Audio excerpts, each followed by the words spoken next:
it's just almost like a backup thing for me. So I'm gonna check my phone from. I'm sure people might be jumping on periodically to um interact, but I'll just check. Cool. All right. Well, I'm gonna go ahead and get started. And I'm gonna start this off kind of real cat. You'll see how I started. So, ready to go? Cool. Computer.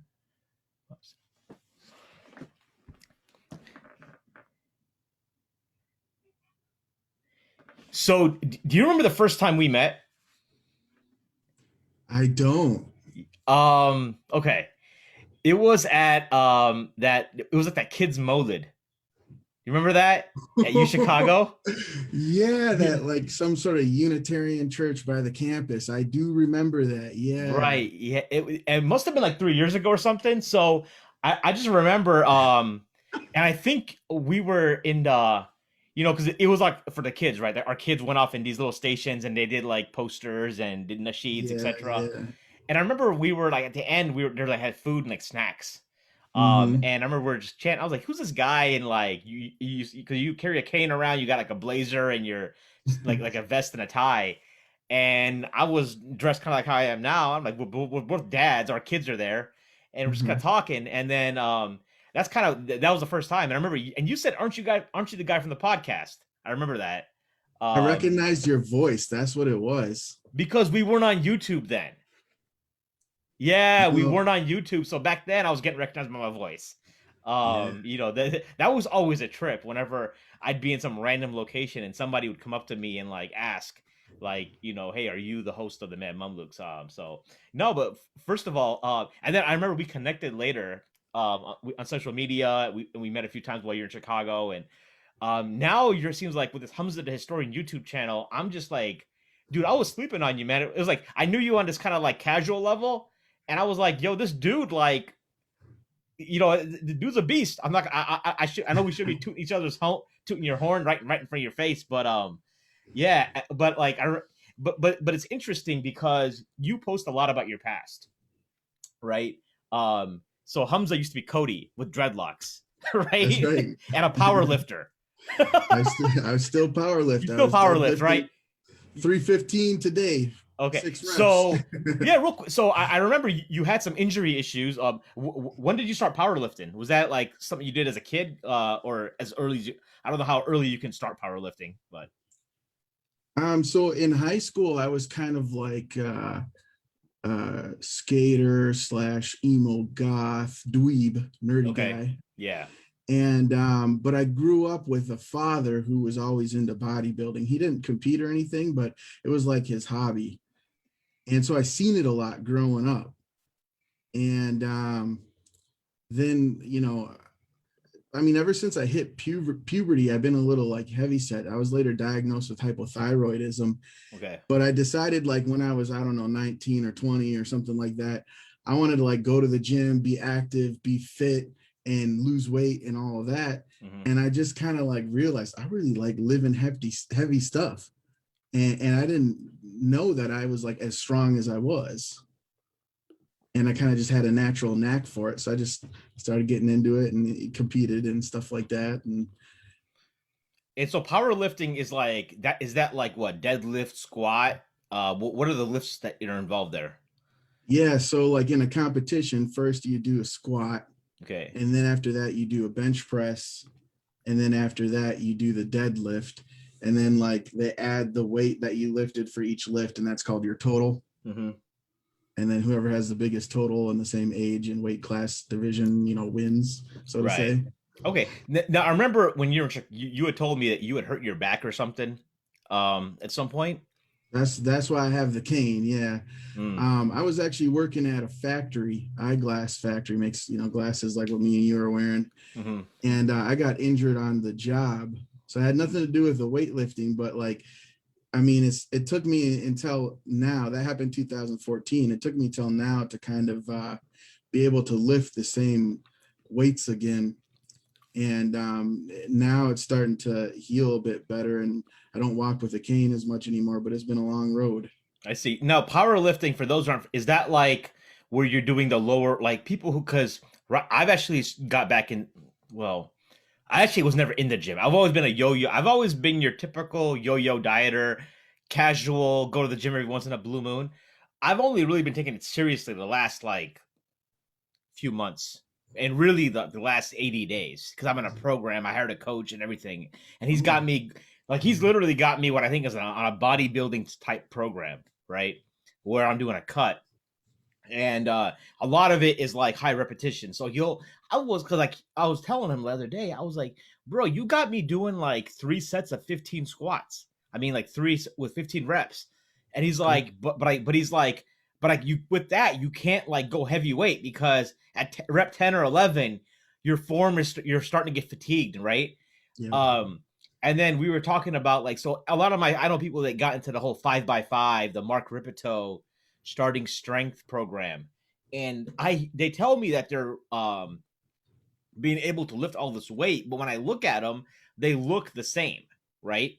Where and he was like, listen, because starting strength or power or that kind of work is starting strength like powerlifting. Is that what you would do for that, or is that Kind of. I mean, the thing that I would tell somebody who's new getting into it is do yeah? bodybuilding for a while because you need to build a base. Okay, And so, with the high repetition or just kind of the high duration where the muscle's under tension, whether right, you do that through reps or you do really slow reps or yeah, pause reps or right. whatever it is, that kind of builds a muscle base. Mm, And then powerlifting, like how you build strength in any kind of lift, is you're going to build the thicker muscle fibers and you're going to build your nervous system. A lot of what makes you strong is having more nerves that mm, activate the muscles, because the average guy, maybe when he does a lift, he's only actually activating 50% of his muscle fibers. mm-hmm.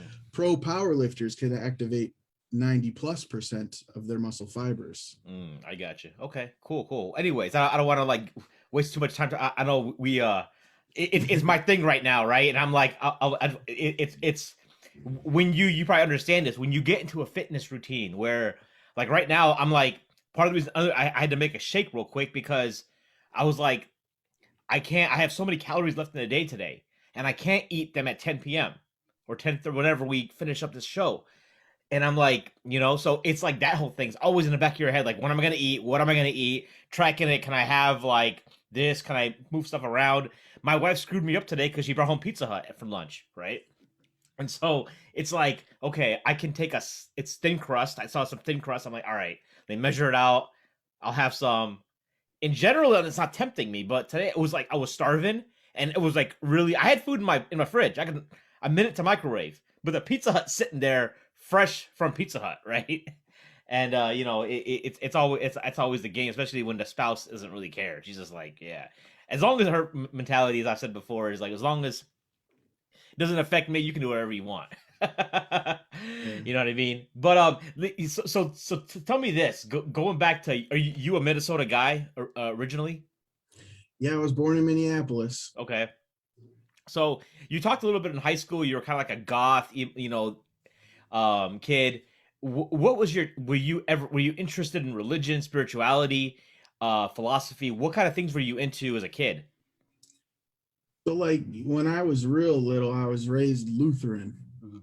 That's pretty dominant out here in Minnesota because we have a big Scandinavian population. I myself, I'm Norwegian and Swedish. And I remember like always being interested in religion and asking all the questions that the Sunday school teachers couldn't answer or didn't like to be asked, And but I remember distinctly as a kid when we'd be like praying in church, sometimes people would like address Jesus directly and pray to Jesus, like this. Hmm. And I remember switching it in my head as a kid and saying God instead of Jesus. And that was like the fitra that was there and I didn't know, type thing. And when I became a teenager, I became real into philosophy and I became more like agnostic or atheist. And I got into Bart D. Ehrman. Have you heard of him? I actually interviewed him on my podcast. All right. Yeah, So, yeah. yeah. So I was reading his stuff on the internet, back when it was dial up and, Okay. what do you call it, DSL. Yeah. And, I kind of just lost faith in the Bible as a book. Because of how he like deconstructed it, right? Right. You realize that the manuscript tradition varies widely. Different Christian traditions have totally different books in the Bibles and all the things like that. It makes it really hard to know what's actually from Jesus. If Jesus, I believe, he existed historically, but what did he actually say? Alayhi salam? It's hard to tell from the biblical Right. manuscripts. Mm. And so I kind of became maybe like a deist for a while, where I believed in, God, but I wasn't sure about any particular scripture. And I started, slowly becoming more like atheist over time. And, when I discovered Islam, I was pretty much a full atheist. Okay, and what was the when you're an atheist? Is it like because I've talked to a couple atheists now, and it seems like you don't meet that many. Some of them are. I think I asked one like I don't know, actually on an episode like, hey, so how do you don't you believe in this effective cause? Like trying to hold build the whole cosmological argument, right? Like did the universe come out of nothing? And he's like, no, it's all random. Like there is no cause and effect really. Um, when you were, would you say you were an atheist in a sense that like Ehrman just kind of, I think Ehrman identifies as either agnostic or atheist. I'm not really sure. I think more of an agnostic. Um, but do you think it's more like, well, Christianity is the faith you know, and that's what's out there, or did you think about like Hinduism, Sikhism, Judaism, all this other stuff out there? Like, what was the I guess to jump from because I think a Christian could look at Ehrman and have his faith deconstructed and may lose his faith. But you said you go to deism, but the jump to atheism seems like like sometimes when you think about it, a person to go that far is almost like an extreme jump, at least from my point of view. Yeah, I mean, I started getting into it was called the Church of Satan. Okay. The Church of Satan. Yeah. Okay. Yeah. So It's a what are little they? Is that really what it sounds like? it's shocking. But I discovered it because at the time I listened to, like different heavy metal artists, and one of them was Marilyn Manson.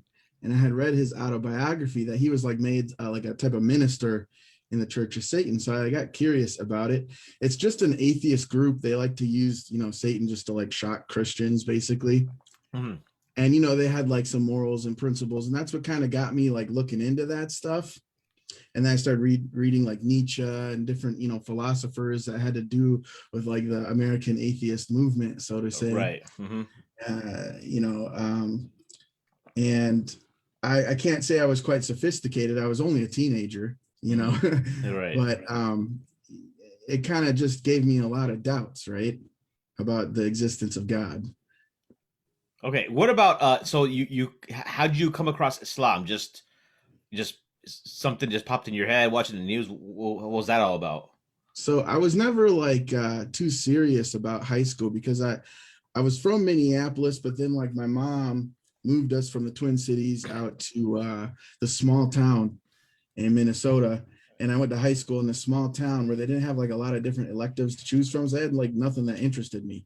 So I didn't Okay. really do that well in school, but I went to community college right after, and I thrived in college. And I was president of the multicultural club, and I was on the board of another club that was called the Beliefs, Opinions, and Ideas Club. That was a So real quick, philosophy. so I remember you saying this one time, and it kind of like blew my mind that you said you weren't a good high school student, and then you ended up at the University of Chicago in a graduate program. Um, um, but like, do you think it's like so you just were bored, right? Was that Essentially. more or less? But don't you think that because generally when I look at people who are like end up doing well in like college and in graduate school, they always seem to have had good study habits as a child growing up, right? Read a lot, and they were able to work because you could be interested in something and still like not be like it's still work. You still got to put in the work to consume, to read the material and process it and like write about it. Um, like how were you able to overcome that, or would you say it was more like once you got interested that just stuff just fell into place? You know, my parents divorced when I was young.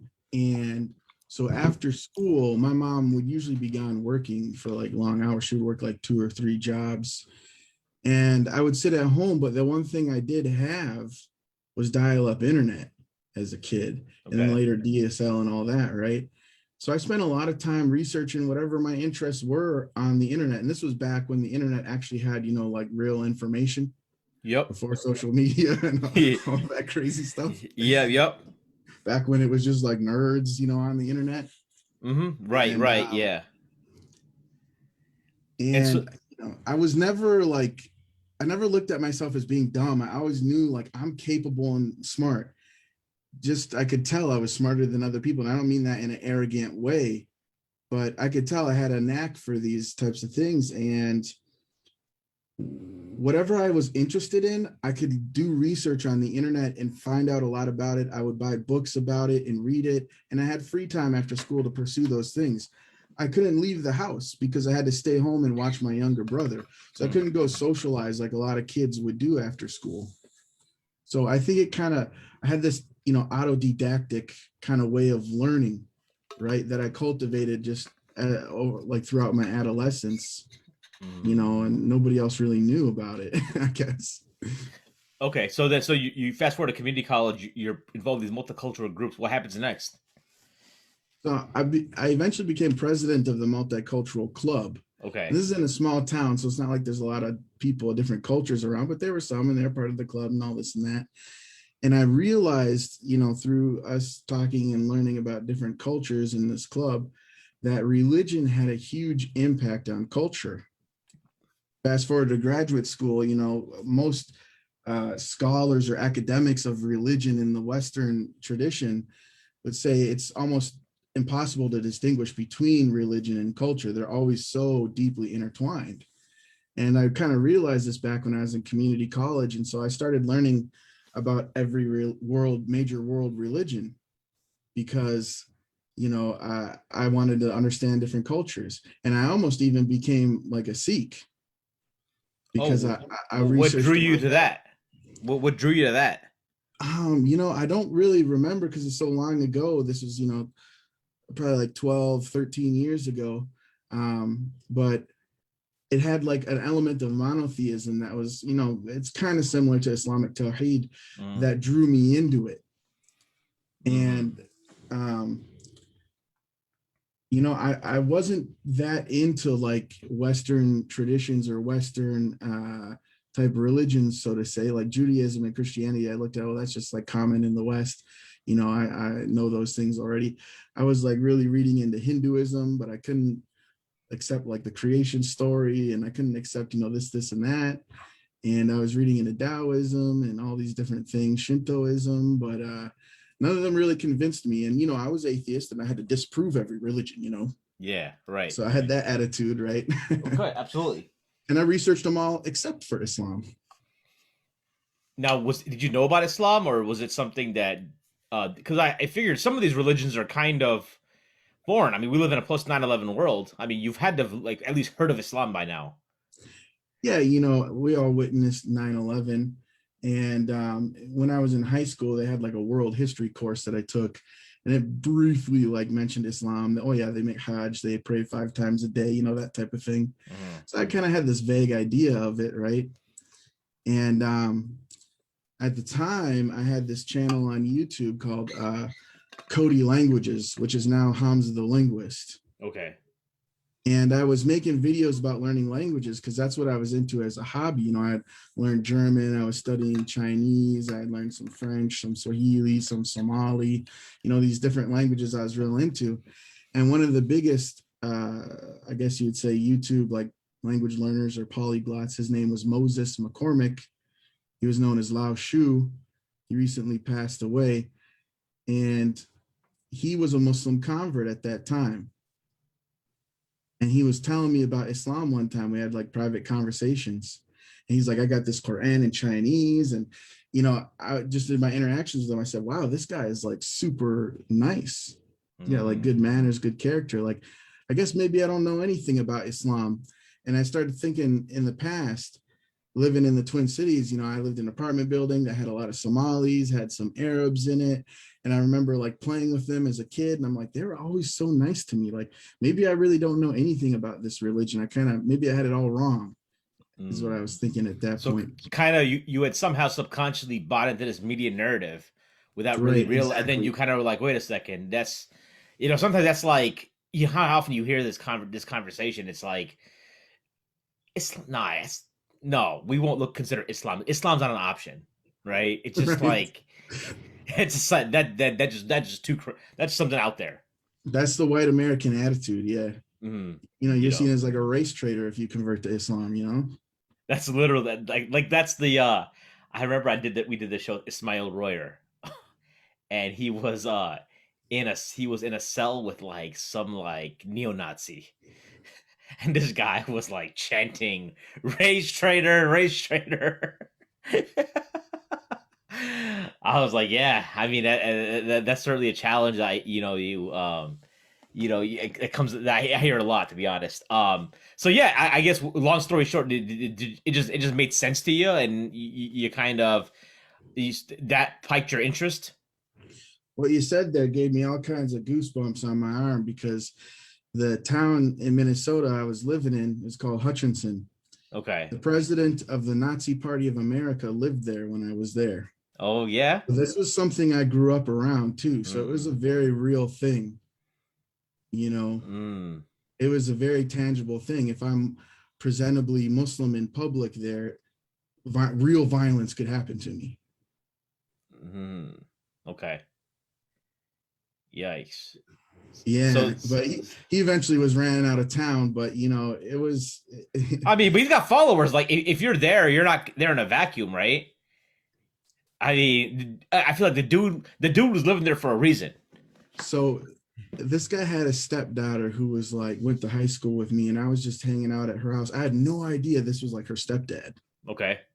I'm not gonna name names or go into detail, but like I accidentally seen one of their meetings, and I seen police officers in there, I seen lawyers in there, I seen prominent people in the community in there. So it And was like one of those things where you felt like they had the power. okay, so since you mentioned this, I you hear a lot about like not what Nazi what a neo-Nazi is. This was a town Yeah. where the Nazis would have an open public meeting every Wednesday at the Applebee's. Okay. I'm not even kidding. I'm not making it up. You could probably Google Yeah. it. What's the so what is the actual is the what's the ideology of the Nazi? Real talk. Is it like Aryan supremacy, white Anglo-Saxon Protestant supremacy? And do they want to eliminate others, or do they want to create their own community? Like what's the modern iteration of the Nazi? Because you think a Nazi like is Hitler was that the official Nazi party? Was that the original? Are they the OG Nazis? Hitler?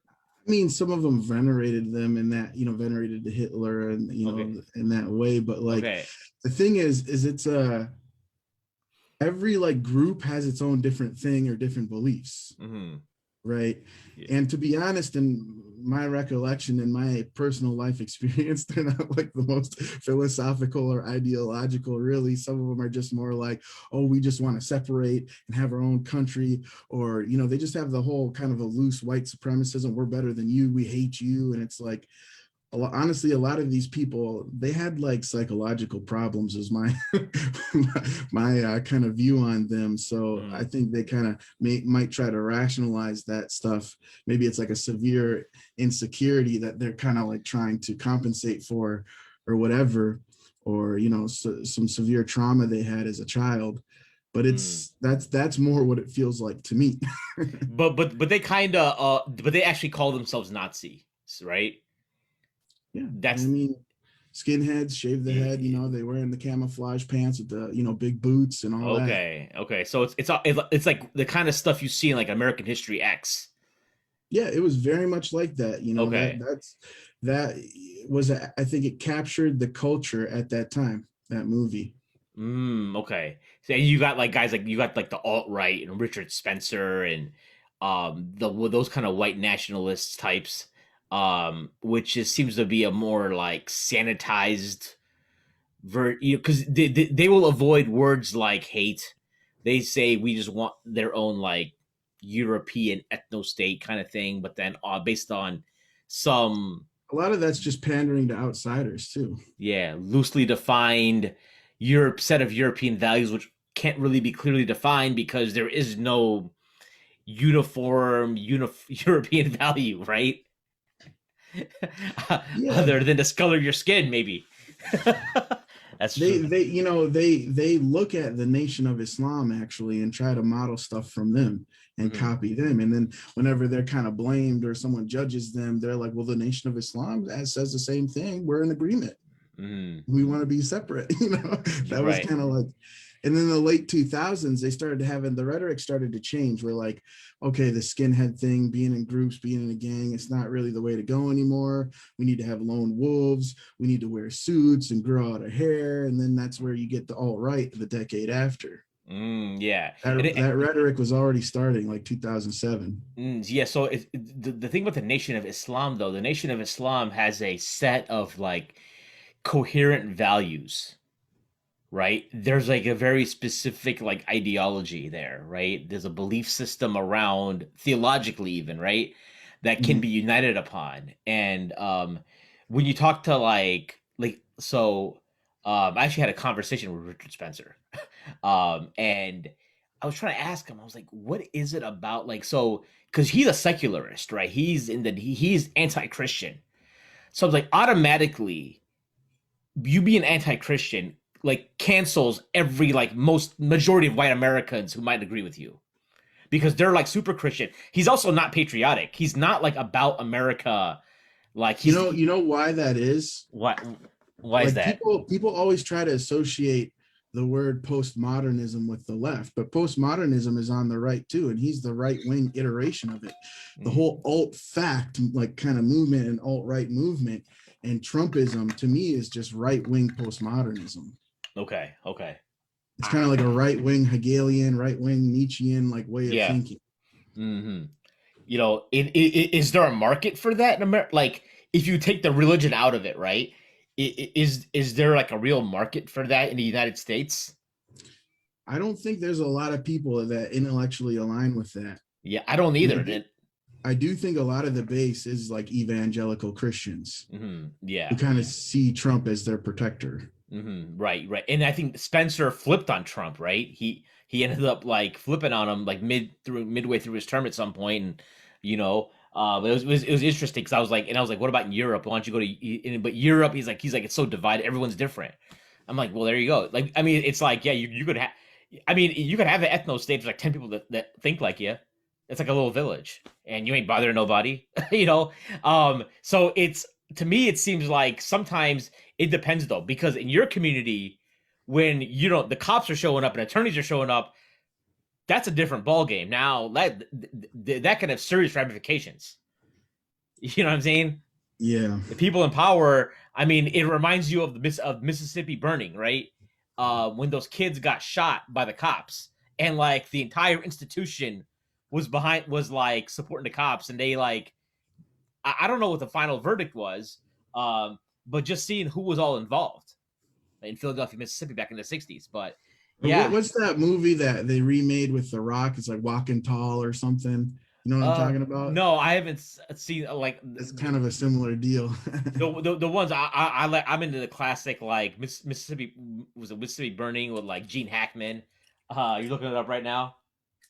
Yeah, see. Yeah, Walking Tall, 2004. Okay. That was like a rock movie where he kind of came in and tried to become the sheriff of a town because the town, all the police were controlled by like this rich guy who had a casino or something. So Sure, sure, sure. So yeah, yeah. So anyways, like back to the religious journey. Where's that like? So so you meet this guy online who's like he's like a what do you call it, polymath as far as languages goes? yeah, polyglot is kind of the term. Polyglot. Okay, okay. Yeah, someone who knows multiple languages. And so we have this polyglot community on YouTube that really kind of got started like 2008, 2009. Uh-huh.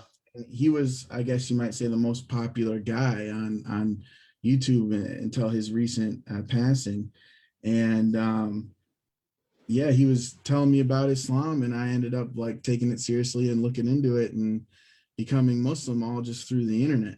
Okay, and then just but also make cognizant of to keep it on the DL because where you're living at the time isn't going to be the most friendly place towards Muslims, Right. you know? And how did your family react to that?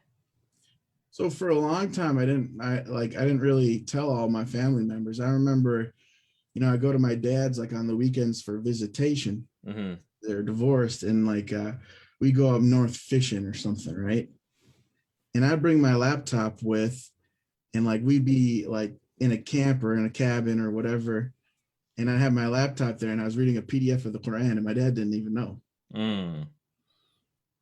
or I was watching all kinds of YouTube videos. This was back when like the only videos on Islam was like Yusuf Estes and Bilal Phillips, and like the very beginning of like Eddie the Dean show. I Old was school Eddie, watching yeah. that kind of stuff. Yusha Evans Yeah. and this is like 2009 2010 era, right? And I decided like it matched with what I believed. I'm like, this, if God were to exist, Yeah. Tawheed is the most logical way that there could be a God. It's the Mm. most logical explanation. It made sense to me more than any other theology. Mm. And yeah, I think I told my mom right away, because my mom's a little more liberal. And I said, "Oh, mom, I became Muslim. It's what I believe." And I said, "Okay." She didn't think nothing of it until like she heard about it from like, somebody else, and then came down on me about it. But, I don't. with my dad, I was planning to like find the right moment, maybe after a few months, like tell him. But my little brother just ratted me out one day. And I was like real scared what my dad was about to say to me. Because my dad just brought it up randomly in conversation. I had no idea he knew. He's like, "So I heard you became Muslim." And my dad's like, I told you he likes lifting weights, a big guy. He's a Yeah. former Marine, always had the flat top cut. Right. And so I like freaked out. And I was sitting right next to him, we're in the truck together. And I'm like, yeah, it's kind of a long story. And he's like, "Well, I believe you're going to burn in hell. I'm Christian. I believe Jesus is our savior." And I'm like, okay. I'm going to disagree with that. And he's like, "Okay." And then it's like conversation was done. And we never really talked about it again. And that is like a lot of people would like kill for that kind of experience. To be It's not a honest, fun one. I mean, it was quick. It was quick, but were there repercussions? Like you were he didn't like disown you or nothing, right? It's kind of like No, I feel like he's a little more distant to me okay, though than my little brother. I see, I got you. So there is Yeah, something there. Okay, I hear you.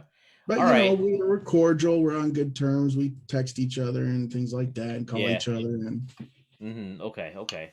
So then you're in Minnesota, which is obviously you mentioned earlier, like large Somali population, and you have like mashayikh there, like Sheikh Walid Menisi.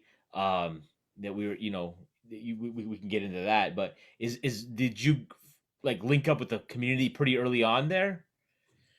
so I was in this little small town, right? How far is that from Minneapolis? It's an hour west, Okay. but I had a car, Uh huh. and I would drive there every Friday for Juma. Okay. Okay. Eventually, like I told my mom I became Muslim, she's like, "Yeah, whatever." Eventually, things started escalating though as she saw my behavior change. I wouldn't pour her alcoholic beverage no more. Okay. She'd be like, "Let's go to the store," and I'm like, "Give me 10 minutes. I need to pray first. This is Salah time." Yeah. And she would like explode, get mad Hmm. about it. And I remember she wanted me to do hardcore. My first Ramadan, she wanted me to do like hardcore labor outside in like 95-degree weather. She wanted me to like, sand and restain the whole deck. Hmm. Okay, that's back-breaking work. Right. And she would like, she would try intentionally to get me to break my fast. Hmm. She'd bring me a cold glass of homemade lemonade, which she never did. Hmm. She'd cook me the best food and bring it out to me in like the middle of the day, which she never did. And, I stayed strong with it. And I think she kind of realized like, this is really changing this guy. And she didn't like it because she believes religion shouldn't control your life or tell you what to do. Okay. And so eventually it escalated to the point where she kicked me out of the house and I didn't really have nowhere to go. And how old Uh, were you at the time? I was 19. Okay, so still in community college. I was just like, I think finishing my second year. So I was just kind of done with it anyways. Okay, and but you at this point had done pretty well, right? From Hmm. Okay, and then you're trying to get into like where go to a 4 year college from there. Was that the plan? Yeah, it was the plan. I didn't know where or what. My mom kind of kicked me out like right at the end of the program before I Hmm. could really think Right. about it too much. Like threw my whole life upside down. I had a duffel bag, just threw whatever books and a couple outfits in it, mostly books, Yeah. and hitchhiked my way to Minneapolis because she wouldn't let me take my own car. Oh, really? You Yeah. so so does that people still do that hitchhiking?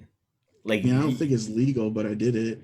I mean, as far as like, it's more to the point of like the world we live in. Like, people are more and more skeptical of strangers, right? You Like, got to remember, this was a small town community. Everybody kind of knew each other. So like the people who picked me up, I had seen before. oh, okay, so they were probably making a run to Minneapolis, or like, Yeah, hey, can I? exactly. So you end up in Minneapolis. I assume you're homeless at this point, right?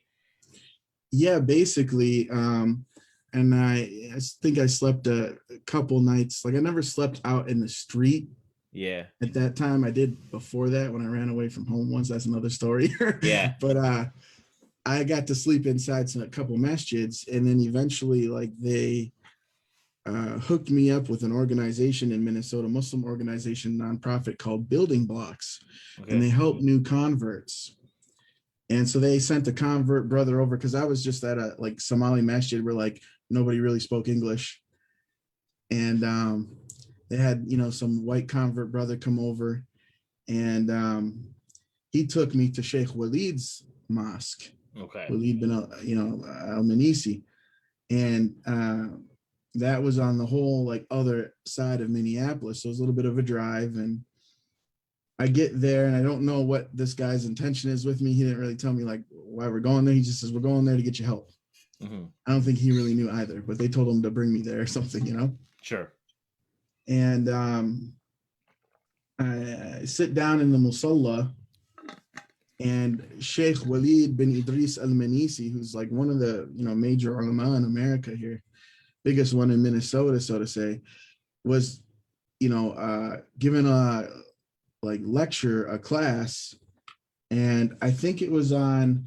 I had some knowledge of Islam at this point. I'd read some books and watched a Yeah. bunch of YouTube videos. I knew like a little bit. He talked for 2 hours on the fiqh of weeping during a funeral. Okay. Okay, so something like super specialized Sure. for 2 hours. And this was English or Arabic? This was in Arabic, but there was a couple people there who were live translating into English. Okay. And so I kind of realized right early on in my Islam what real Islamic scholarship looks like, the level that can be achieved. Right, because And he's now, like he's like on the like is he like he's one of the I think he's on the Jabor. I knew of him when I first heard of him was like maybe like 15 years ago. Um, he was the guy like I would hear him as like having the most knowledge in Quran. Right, as far I think as far as tafsir exegesis, people go like you would hear because someone in America is big time when you would hear like in general the world, but you would hear people like going from other cities to go to Minneapolis. not only that, but the thing that kind of made me realize how big a scholar he was that whole first year that I was there. Uh, there was countless people who came from the Middle East just to study with him. Okay, so not even just in the U.S., globally, people are coming Right, in. globally, people are coming to Hmm. take classes with him. Now, how old is he? If I had to guess now, he might be in his 60s, Okay. maybe late 50s. Hmm. That's just a guess. Allahu A'lam. I don't like Right, to right. guess people's ages. No, but like, but I think you sometimes, I was reflecting upon this the other. It's something I've always had this like thought in my brain. I'm an engineer by profession, and I remember when I was graduating from Ohio State in 2007 with my mechanical engineering degree, I had the thought entered my mind. I wanted to defer my admission. I mean, my employment, because I had got an offer, which brought me to Chicago, but I wanted to maybe wait 6 months because I wanted to go to like Mauritania just to go meet Sheikh Mohammed Salim. Well, do the Shankiti. He was the like I think director of Al Qura. That's where Sheikh Amr had studied, and he was known as the world's like foremost grammarian in Arabic at the time, and he passed away a few years back. But and then you recently hear about like Sheikh Ahmed Taha Rayan in Egypt, rahimahullah, who passed away, and you hear about these and you're like thinking about like these people that we did not utilize. And in Chicago we have like Dr. Omar, Farooq Abdullah, Sheikh Amin, people you try to benefit from as much as possible, but also senior in age, right? Mainly Dr. Omar. And so now you're talking about Sheikh Walid, and I'm kind of like, it's kind of like getting my juices flowing. Like, this is someone who's, and it's still a relatively young age. I mean, that's not that old, but still, we don't know what Allah takes people, and the religion is lost. The ignorance, as we know, comes from the death of the scholars, right? That's how it's removed. And I think for not only from a point of, for me personally, it's not necessarily from the point of books, of the knowledge, information, but the adab, the etiquettes that you pick up and you remember, and those things like never go away. It's like when I went to Morocco and I met Moulay Hashim. He's like in his 80s, like he was the Khalifa of Sidi Muhammad ibn al-Habib, and just like how he hosted me, I was like that. These are like lessons that you like no book can teach you that. You can read it, but unless what you experience from a real human being, like that knowledge is transferred from like heart to heart, right? It's true, even Imam Ghazali, one of the things I really like about him is he emphasizes, dhawq, or like tasting, which means experiential knowledge, right? You can study in the books, have your head in the books as much as you want, but unless you experience the things, you really don't know it, or you only partially know it. Right. It's one thing to be here in America, eat Chinese food, study Mandarin, wear some Chinese clothes, but it's not the same as living in China. Exactly. Yeah. So anyways, you kind of see what Islamic scholarship looks like, and then what happened? The Sheikh Walid like kind of become a mentor at that point, or? He did. What ended up happening is that there was two brothers who were of Sudani Arab background that were one of them was a live translator for Sheikh Walid. They ended up taking me into their place. They had a spare bed and they took me in and kind of helped me get back on my feet. Okay. And then did you go to a 4-year college at that point, or what was the, as far as academically, what was next for you? At that time it was like survival. I was just worried about like just getting myself some stability, trying to find a job and all of that. So it was kind of the last thing on my mind was academics. And I eventually got a job at one of the Somali shopping malls called Suqa Carmel. Okay. And gave me some stability. My grandmother reached out to me. She had an extra room. She says, come stay with me. And she's in Minneapolis? Yep. Okay. So I started having some stability, and I had, lived on and off at her house before. So it's something familiar. Yep. It's on Chicago Avenue, 20 blocks south of where George Floyd was murdered. So I grew up in the area. I know that area very well.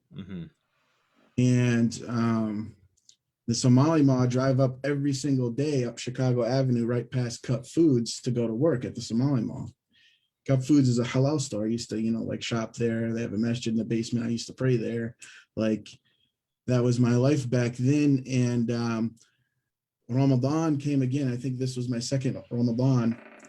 And we were doing, just finished like Taraweeh. And I was like bawling my eyes out, like from spiritual experience of Taraweeh. So I'm kind of sitting there sobbing, and I notice like everyone else is left. And then I feel a hand on my shoulder. And it was a white convert sheikh that I got to know. And he says, I heard you were trying to go to Al Medina University. And because I was trying to apply to go there. But back then, the application process wasn't in English. It was all in Arabic. Okay. And they required me to do all kinds of medical examinations and vaccines. And I didn't have health insurance, couldn't afford it. So I kind of like gave up on it, really depressed at that time in life because of that. and he said, I got an idea for you, the sheikh. He said, there's a really good linguistics program at this school, St. Cloud State University, and you can go learn some linguistics and be an ESL teacher overseas. And you can study Islam in an Arab country and like teach English. And so he convinced me, and I ended up moving to central Minnesota to attend this university. And I did my bachelor's degree in linguistics. At the same time, however, I had enrolled at the Islamic University of Minnesota in their like BA kind of program, like doing classes with them as well. So I was kind of doing both at the same time. Would you say is Islamic University of Minnesota like like a more, it wouldn't be academics, but you like more like a madrasa style? Yeah, they like to call themselves a university. They're not accredited, but it's basically just a traditional Arab madrasa. Right. Okay. And then But they you're kind of they have it's a little bit more structured like a Western university. and A little linguistics was up your alley because you were already interested in languages, right? exactly. So it just all kind of fit into place. So that brother obviously had like some fortitude, had some you know insight just to give you that kind of advice. It wasn't something completely out of left field. Yeah, looking back on it now, I think he had asked around about me, asked the community about me, and they had told him these things, you know. Okay. Okay. Now, I want to ask you a little bit about so the Islamic University of Minnesota. My understanding is they lean more towards like the Salafi or the Athari understanding of Islam, right? Um, Yep. And so Minnesota, you know, I think is the Salafi stronghold of the United States, much more than Philadelphia. oh, really? You think so? Yep. But the thing that's funny about it is it's a lot of the youngins who are just watching YouTube and learning about things on YouTube or from the internet that they kind of have this staunch mentality that's typically associated with Salafism.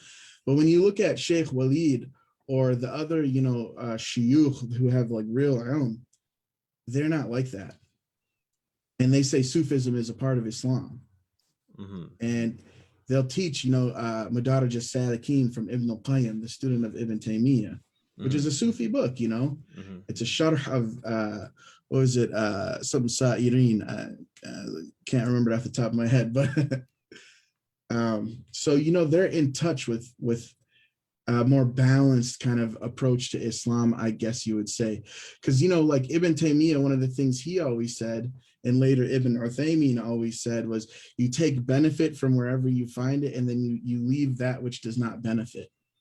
Mm-hmm. Mm-hmm. You have to be open-minded to dig around with every scholar, every group, every sect. Yeah, I think Philadelphia. I had been to Philly and I've been to Germantown, but a lot of Philly it's almost more like that like super Salafi Madakhila understanding of where it's almost like tied into the allegiance to like the royal family, and then like that kind of mindset as far as being quick to label people of people of innovation. You know what I mean? Mm-hmm. So it's like that's why there's that rap there, and there's always been this. I would say since even I started practicing the Dean back in like '04, most like mainstream type speakers that you even like if you talk to somebody from Al Maghrib Institute, right? Like Al Maghrib was perceived as a Salafi institution, but they would never they would like flee from the term. It like scared the hell out of them, because of the connotations of what it meant to certain people in both the UK and the East Coast and how they were using the term. It's strange because, you know, eventually when I did end up going overseas, they don't talk like that. They don't, the Sufi Salafi divide is something that's totally like unique to Western Muslims. Muslims overseas, they're not typically talking in those terms. Mm-hmm. And I feel like the subcontinent community brought with them this Deobandi Barelvi thing, which kind of like morphed more into the Sufi Salafi thing to make it go away from like just being associated with the Desi community, but like Arabs and people, other ethnicities could then kind of like talk in those terms, and it was like neutral terms, right? Mm-hmm. I got you. So it's well, I remember when I was an undergrad, a lot of the brothers who we looked up to were from Arab, from like the Middle East. They had come and they were like off the boat type too, right? They were either grad students, and they would talk about. I remember they would so they knew about like Sheikh Nur Hamim Kaler, and they didn't like him. even though they were like living in, and because so many of them, like I know it's one friend of mine, he's Iraqi, he was living in Jordan, right, Mhm. before, and so he was against all those type of those individuals. So I, in my, for my frame, for my experience, they actually perpetuated some of that. You But know, they talk about it in a really different framework. That's kind of my main point. Is still okay, this divide is kind of there, but like they're yeah, saying, oh, the Ash'ari, they're the ones we got to worry about. They're the Mubtadi'un, or whatever it may be. mm. But it's not so much the Sufi Salafi terminology that they use. Oh, You know right. what I mean? Yeah, yeah, yeah, Mhm. exactly. I feel you. I feel you. Yeah, so you start there. So that was, I'd have to assume that that was your understanding of how you looked at Islam through that Salafi lens, correct? Yeah, for the most part. Okay. I mean, I And didn't know anything else. right. And now, how, like, in when I met you, like I said, in Chicago, at that first of all, I met you at a, we just said, I met you at a kid's molid. So so usually Salafi and Molid don't exist in the same sense. Um Yeah. but like what got you thinking about other interpretations of Islam from that point on? Well, really kind of, I felt like to this day, I still kind of feel like I'm Salafi in a sense, because like what really happened was that I kept hearing this name El Ghazali, El Ghazali, El Ghazali, like pop up over and over again from different places. And so, okay, who's this Ghazali guy? I better like, get to know him. So I think I like ordered off Amazon El Munqidh min al-Dalal, deliverance from error. And I just read it by myself and it blew me away. It was like every paragraph mind blown. And Hmm. he talked about Sufism as just being the experiential kind of part of Islam. And for him, that's what gave him certainty, was these experiences, not logical debates or arguments. And he talked about how he had gone and checked out every different sect that lived during his time, the Ismailis, this group, that group, the Fuqaha, the Sufis, and all this and that. And I found it extremely convincing. And so I started reading more and more, read like the English translation of The Alchemy of Happiness. That's like 2 volumes. And I eventually bought like an English translation of a full translation of the Ihya and all these things. And I said, okay, there's more to the Sufism thing than I kind of understood before. Hmm. And And at the now, same, go ahead. sorry, go ahead. Good, keep going. Yeah. So, At the same time, I was saying Sheikh Walid would start teaching this book, Madarij Salikin, from Ibn al-Qayyim, which is a book on Sufism, basically, but mhm. from kind of more the Salafi perspective, you might say. And so I started just getting curious about these things and looking into it. And it seems like Sheikh Walid, like being such a balanced individual, um, he allowed for that room for you to explore in that way, right? I mean, I didn't really talk to him about Imam Ghazali in particular. It's just something I'm reading on my own. Okay. And you know, I started reading more about like what do Ash'aris actually say and believe? What do Maturidis actually say and believe? What do the different madhabs say and believe? What's the difference in usul fiqh between the different madhahib and all of that? And it just made me grow as a person and be more open-minded.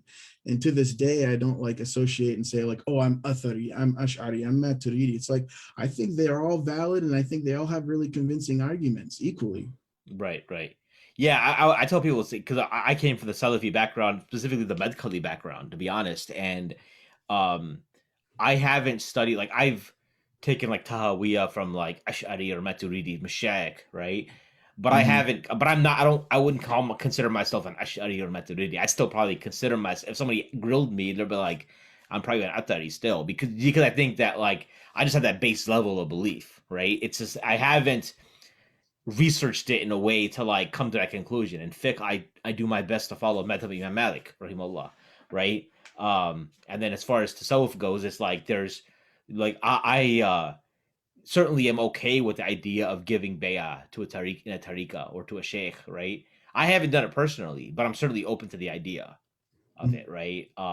And That's kind of my approach. And I think, yeah, I agree with you. It's like it's a more healthy approach, and sometimes um when you see these people fight over stuff, like you see when you make content on this channel or the Mad Mamluks, you see people on the comments, and you're thinking like, yeah, that was me like 10 years ago. If that was me 15 years ago, like you'll get there eventually. It'll like some people you gotta let people like they'll when they embrace religion or any kind of this is the first thing they learn. They're gonna gravitate towards that and then like hold on to it because it's like something precious in a way, which is Right. in a way kind of unique and beautiful. Um, but it can also have repercussions because you can come off as a jerk to others. You can Uh, harm people. yeah, you know so and you can do, and the thing is sometimes the damage, and I think that's what I appreciated about Dr. Yasser Qadi recently. He's someone that I've known for like 16 years now, and he recently, I think on his recent one of his library chats, kind of openly kind of owns up to the fact that he like um acknowledges that the repercussions on other people, that maybe stuff he had taught may have done, right? Because in the Mhm. beginning, he had mentioned stuff like how he doesn't agree with this, and he's changed his view on Muhammad ibn Abdul Wahhab, and he has this take on the Najdi Dawah, right? And some Yep. of us were sitting back like, okay, that's fine, but like, what about all these people, these young? Because we all looked up to him, and we were in our early 20s, mid 20s, and because of what we learned from him, we accuse other Muslims of being upon shirk or kufr, and like saying like don't take from this sheikh or that sheikh or saying that, and like causing rifts in our community. And then finally, I think recently he just owned up to that. He's like, yeah, I apologize because that does have material repercussions, right? You can Mhm. like split up masajid into sects. You can, create waves and families. I know brothers in Columbus who did not pray Eid with their parents on the same day, right? It was different. So yeah, in one way it's it's a beautiful thing because you have this like fresh zealousness and it's passion, and but then if it's not redirected the right way, and I think that's the important part of having a teacher, like a Right. murabbi kind of figure that can guide you, which you're not going to get on the internet. No, I you mean, can't. there's no, even if you take an online class, it could be with a reputable sheikh. But I feel like if he's not seeing you in person, if you're not having coffee with him or tea with him or eating with him Right. and hanging out with him, that's when you're not going to get that. It's the suhbah, Right, exactly, the that companionship. companionship. So then, how did you go for? So you finished up at St. Cloud at St. Cloud University, was it? Mhm. St. Cloud State St. Cloud University. State. You got your degree in linguistics, and then was you Chicago next after that? No, so I told you I was also going to the Islamic University kind of at the same time or taking classes with them and things like that. Even like before I was officially enrolled, like the first thing they had me do, like what you had mentioned, is al-aqidah tahawiyah. That was like the first matan I ever memorized. Right. So I was kind of active in studying and doing all these types of things as well on the side and learning Arabic and whatnot. And so I was just kind of finishing my program, and they had Sheikh Walid invited a big scholar from Syria whose name was Samir al-Nas, and he was going to go over all of Sahih al-Bukhari in like 1 week, like an intensive.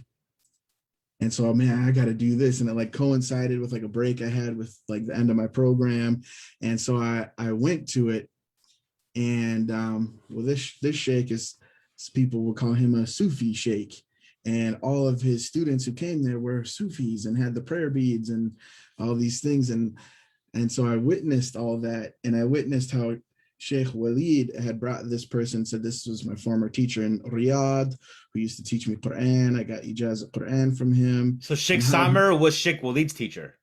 right. And so I could Okay. see like the level of respect they had for each other. Mhm. And Sheikh Walid is like well known for having the best manners and character, and Sheikh Samar as well. So watching them interact and the people around them, it was amazing, and it changed my life. And I did this whole Sahih Bukhara like maqra, like a reading of it, and got ijazah for ijazah to sama', for Sahih al-Bukhari, and I brought a couple friends with me and met a lot of interesting people along the way, and got to ask these Sufi people, what's your belief, what's your practice, and figured out that things are really not much different. Mm-hmm. And it really opened my mind a lot. And then ever since then, whenever Sheikh Samra came to the United States, I'd follow him, go to his programs. Mm-hmm. Okay. Yeah. Yeah, he's like, and I made a then personal relationship with Sheikh Samra, and so I had Sheikh Walid and Sheikh Samra, who were kind of like my guys, so to say, I my mean, teacher. that's a lethal combo, my man. I mean, I mean that's a lot. So now, so then you do that, and then when did you end up in Chicago?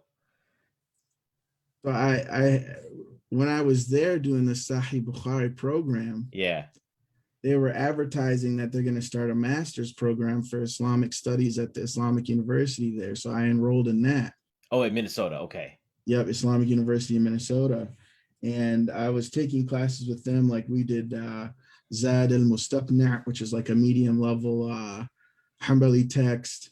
We did like Nukhbat al-Fikr and Hadith, um, al-Waraqat and Usul fiqh, and I think it was Ma'arij al-Qubur, so I think that's the name of the book, and Aqidah.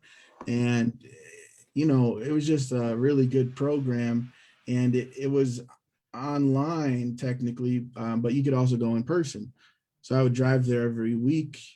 It was on Sundays, and do this program while I was still just at the tail end of my bachelor's degree program. And the last semester of my bachelor's degree program, they offered, like, for the first time, an introduction to Islam class in their religious studies department.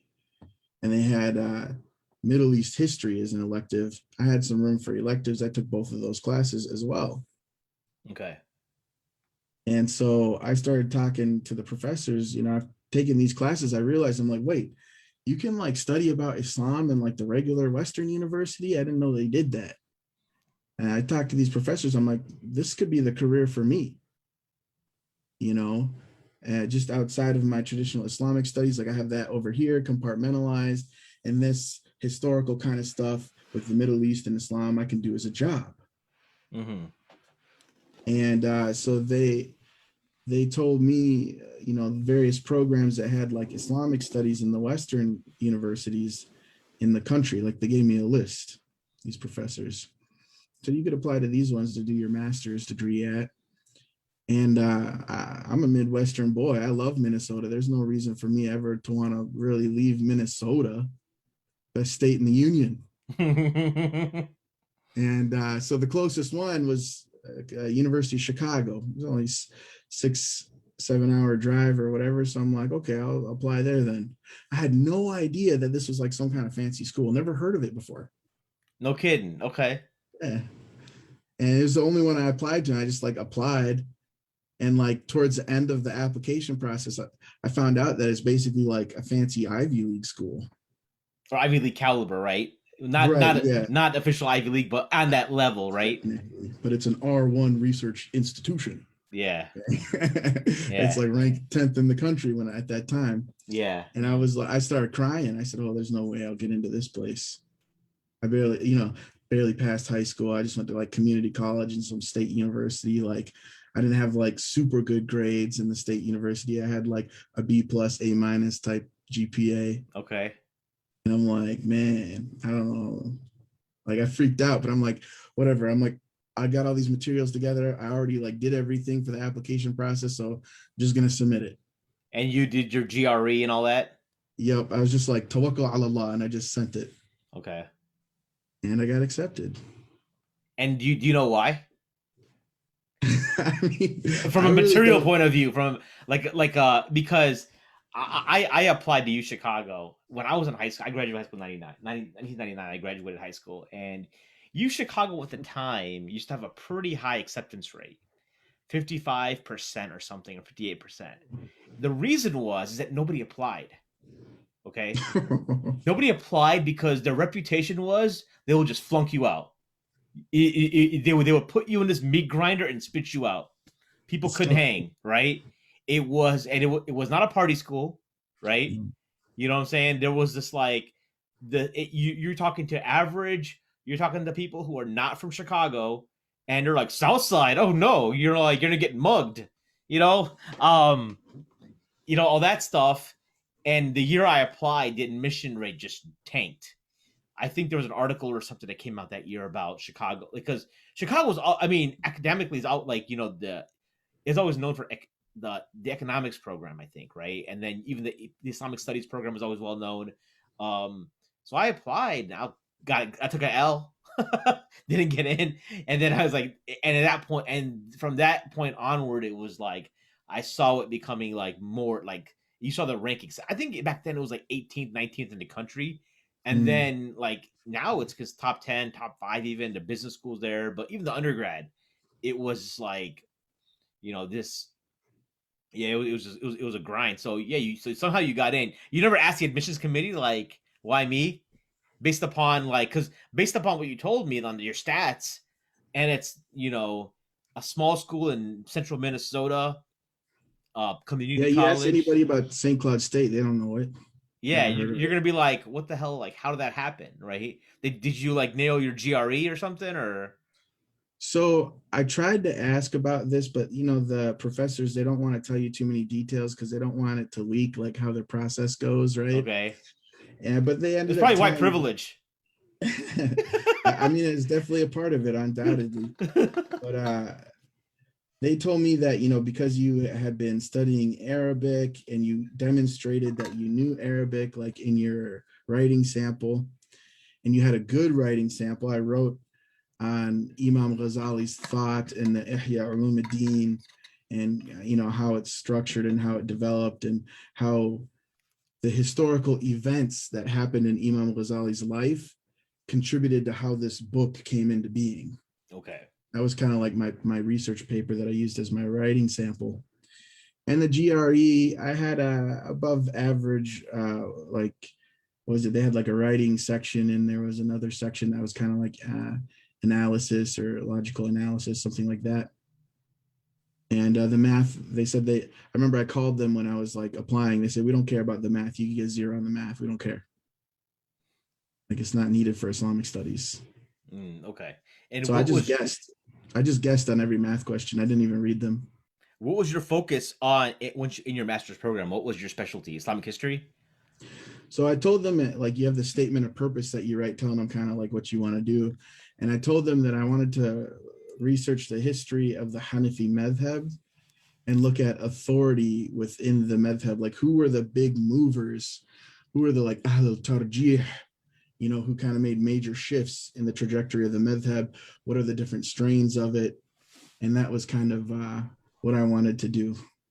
And so are you a Hanafi by practice as well? Yeah, it was kind of like divine providence, like tawfiq, that I met Sheikh Samar when I did, because at that time, after like studying comparative usul fiqh, I was like, well, the Hanafis make the most sense to me, and I had just started studying it myself, and so I got interested in that, and that's kind of why I wanted to research it. What are the differences between the Hanafi madhab as far as you see from like the school of Deoband, which you probably were exposed to if you're in Chicago, um, versus like the what you see in Sham or maybe the Ottomans? Can you touch on that a little bit? Is that a Well, I mean, just as like a lay person or just as like a practicing Muslim, like you go into a Deobandi masjid or even Barelvi masjid, and kind of the first thing I notice is like big, huge beards. right? Okay. And a kind of strictness and conservatism about things that I did not see with the Arab Hanafis, and just kind of a different approach to things, like you give this bayan in Urdu ahead of time, and then you give the khutbah just in Arabic. Mm-hmm. And just kind of some little things like that I noticed as a layperson when I, became academic and started doing research on it. Kind of the major thing that the Barelvis and Deobandi started doing in terms of Hanafi fiqh is they started talking about Sufism quite a lot in their Hanafi Fatawa collections. Okay. and they kind of made these acts a part of fiqh. And so that is also a big, I guess you could say, contribution that they made in that regard. You know, it was the controversies that they had between one another, but also the Nizami curriculum was a major, I guess you could say, a stepping stone or contribution to the Islamic world, because that's pretty much what all Hanafis use across the world now. But that's like you even in like the Arab region, you have a semblance of that, or because you hear about Dars Nizami in the Deobandi tradition. Mhm. It's more or less the same texts. They Okay. might teach it in a little bit different or use different shuruh, but the base texts, you know, where you have like Nur al-Idah, Mm. Kanz al-Daqa'iq, al-Hidayah, those like seminal texts, all Hanafis are studying. I think it's like you alluded to as like as a non-Hanafi, right? Even though, I mean that's what I was raised as a kid without like my Mm-hmm. parents really understanding it, right? But it's like when you look at it, you see like the Ottomans or you see like the Syrian Hanafis, and it's like the beard, it's like the look, right? And you look at the Hanafi Fatawa, and it was like when I remember I would ask like a Hanafi because my beard is obviously not that long.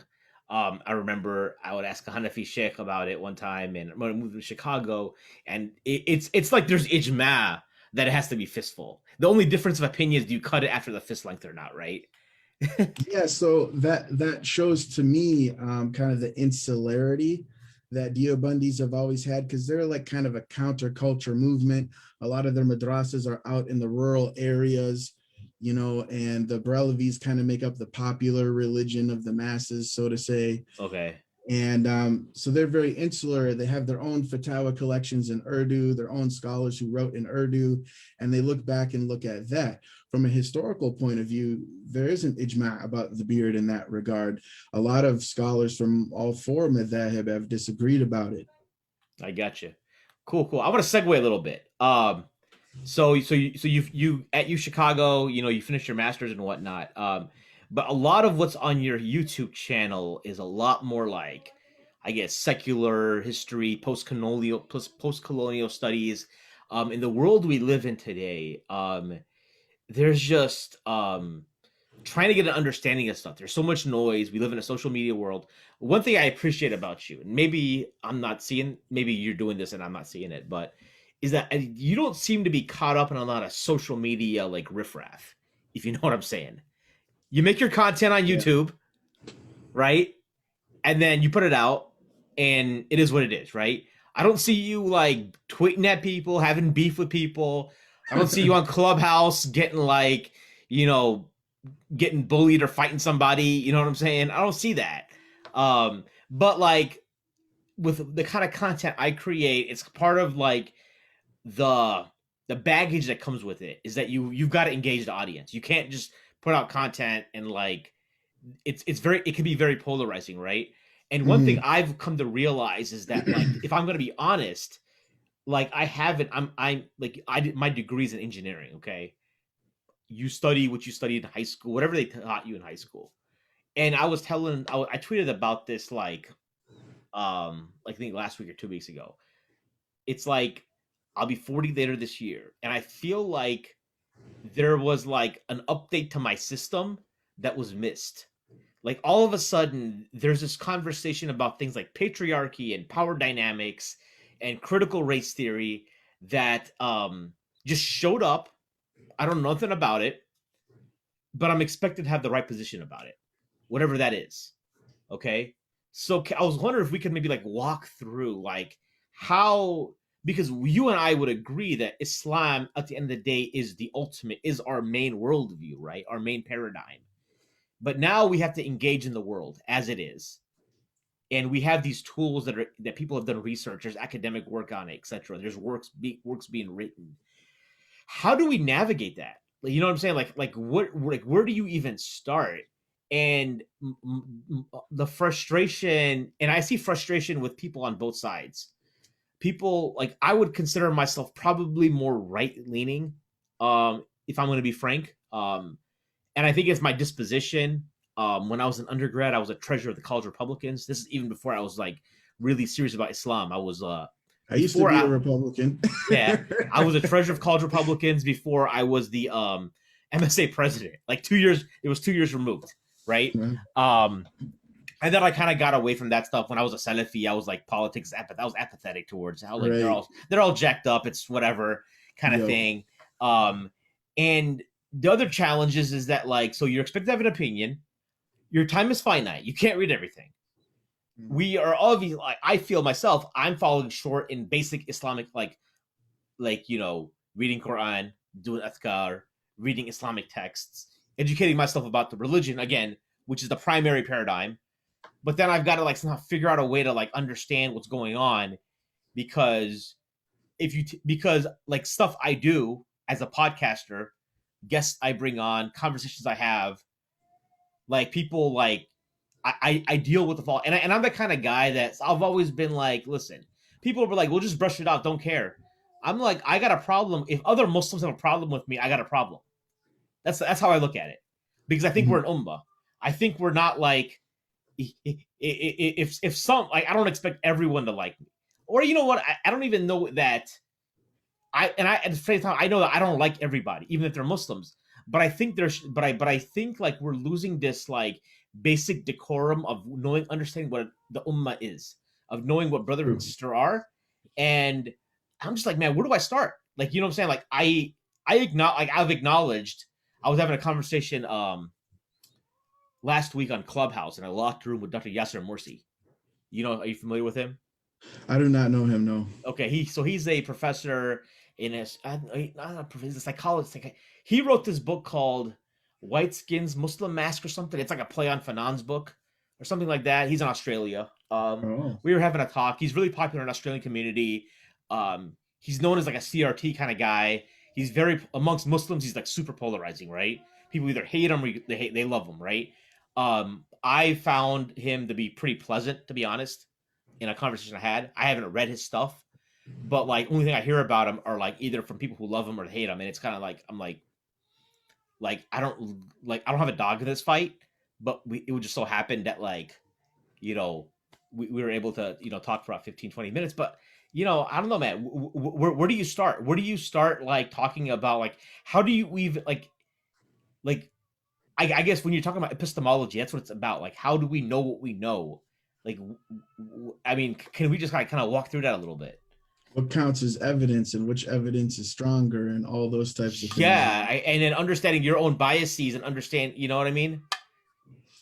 Yeah. So for me, I started out as a new Muslim in like a very Islamic environment, at the Islamic University in Minnesota, where we studied, like the basic kind of seminal texts, Umdat al-Fiqh and Hanbali Fiqh, like I mentioned, Aqidah Tahawiyya. There was one like Islamic Creed series from Umar al-Ashqar, who was a student of Albani, that have been fully translated in English. After reading Al-Aqidah Tahawiyya, I read that. I think it's like 8 volumes. I read that whole thing. Someone donated it to me because they saw how studious I was, alhamdulillah, and I read it. Just getting a basic foundation in texts, that would be considered foundational. I think it's more important for us in the West to really do that, because we have all these, conflicting ideas coming from outside the Islamic tradition that we're constantly exposed to more than people in the East. People in the East are getting more and more exposed to it now with globalization, and these are remnants of colonization and all that. But really, we're in the bastion of the West. And so I feel like you have to get that first, that foundation, that base, right? Just like we're talking about building a base with bodybuilding and muscles, you got to build the base with the muscle of your mind as well.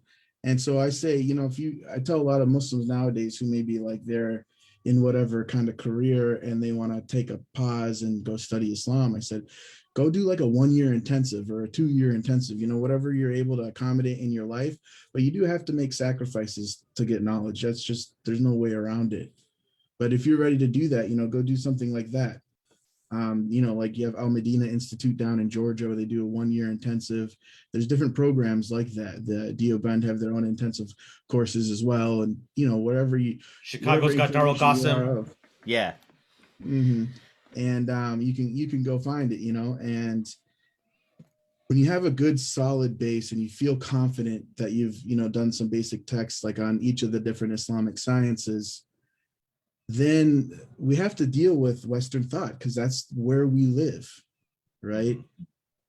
So if you're confused about, let's say, these feminist ideas like what's patriarchy or what's white privilege or what's these things, especially the past 10 years, the rhetoric has become much more mainstream. We have to go to the original theorists behind those theories. And not everybody's studious, not everybody's philosophical, not everybody can sit and read books or have time for that. But, you can find like videos on YouTube, what's feminism for dummies?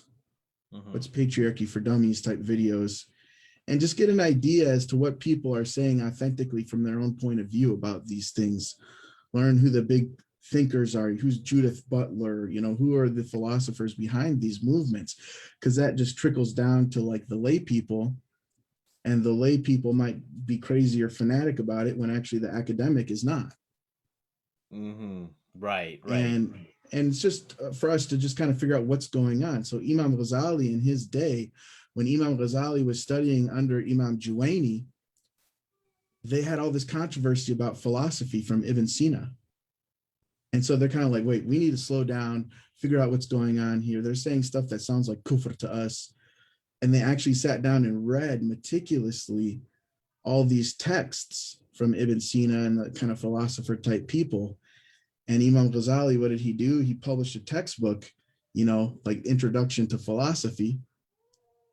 So everybody knew, okay, he's a master of philosophy. Even the philosopher camp was like, yes, that's a great book. And then he comes with the refutation of philosophy, incoherence of the philosophers, right? Tahafat al-Falasifa. Okay. And so I feel like as Muslims in the West too, we kind of have to have that same approach, maybe just on a smaller scale, whatever we're capable of, where we try to figure out, okay, what are they really actually saying to us? Mm-hmm. And not just the lay people, but the academics or the scholars, as much as you can comprehend it. And then try to understand it sincerely.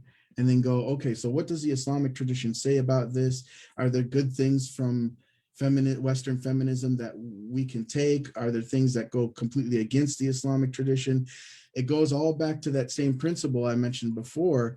You take good where you find it, and you leave that which does not benefit. Mm-hmm. Mm-hmm. And then it's but I think the important thing is that you mentioned is that you got to start with the Islamic base. You got to know Islam first. Right. You got to know basic creed, your fardul ayn as far as like what you get to do, fiqh, etc. Mm-hmm. And then having a tarbiyah like from the tasawwuf and or tazkiyat an-nafs, whatever you want to call it, so Right. you know how to interact. Because what happens is that like if you like, so for example, like what I've read, I haven't read, I asked I don't know if you know, brother, like one of my friends, he actually I asked him, he started, he did his undergraduate in Northwestern, he's a brother from the South Side. And I was like, if I wanted to read about critical race theory, what would be the book? Who would you recommend? Right, everyone Mm-hmm. talks about Frantz Fanon, but he said he gave me a guy by the name of David Mills. He used to be a professor at Northwestern. I think he's at UIC now. I think he's like Jamaican, I want to say. Okay. Um, and I looked him up. I have it's on script. It's on Scribd, right? He's like, that'll be a nice intro. And I asked my friend because he was someone who's like he seems to have a balance. He's like there's an underground reality because he's like telling me he's an African American Muslim man. He's like, listen, I'll be honest with you, like some of this stuff's like a foreign language when they the way they talk about it in the academy, right? And then Yeah. I see what I see on the streets of Chicago with violence and like shootings and stuff, and it's like there's part of it is so it's like got to be used as a tool. You got to have the capacity to use it as a tool when necessary to Mm-hmm. understand things, right?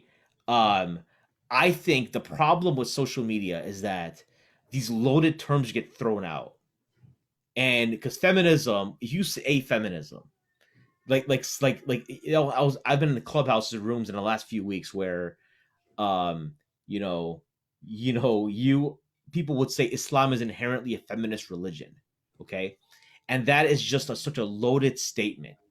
That It can be. It you can know what I be. mean? That like people or I've seen brothers that have like signs Allah wants me to be a feminist kind of thing, right? And it sets off this like visceral reaction, And there might be, so it seems like there's obviously like some good intent there, but then people are like, well, what about all this and this and this?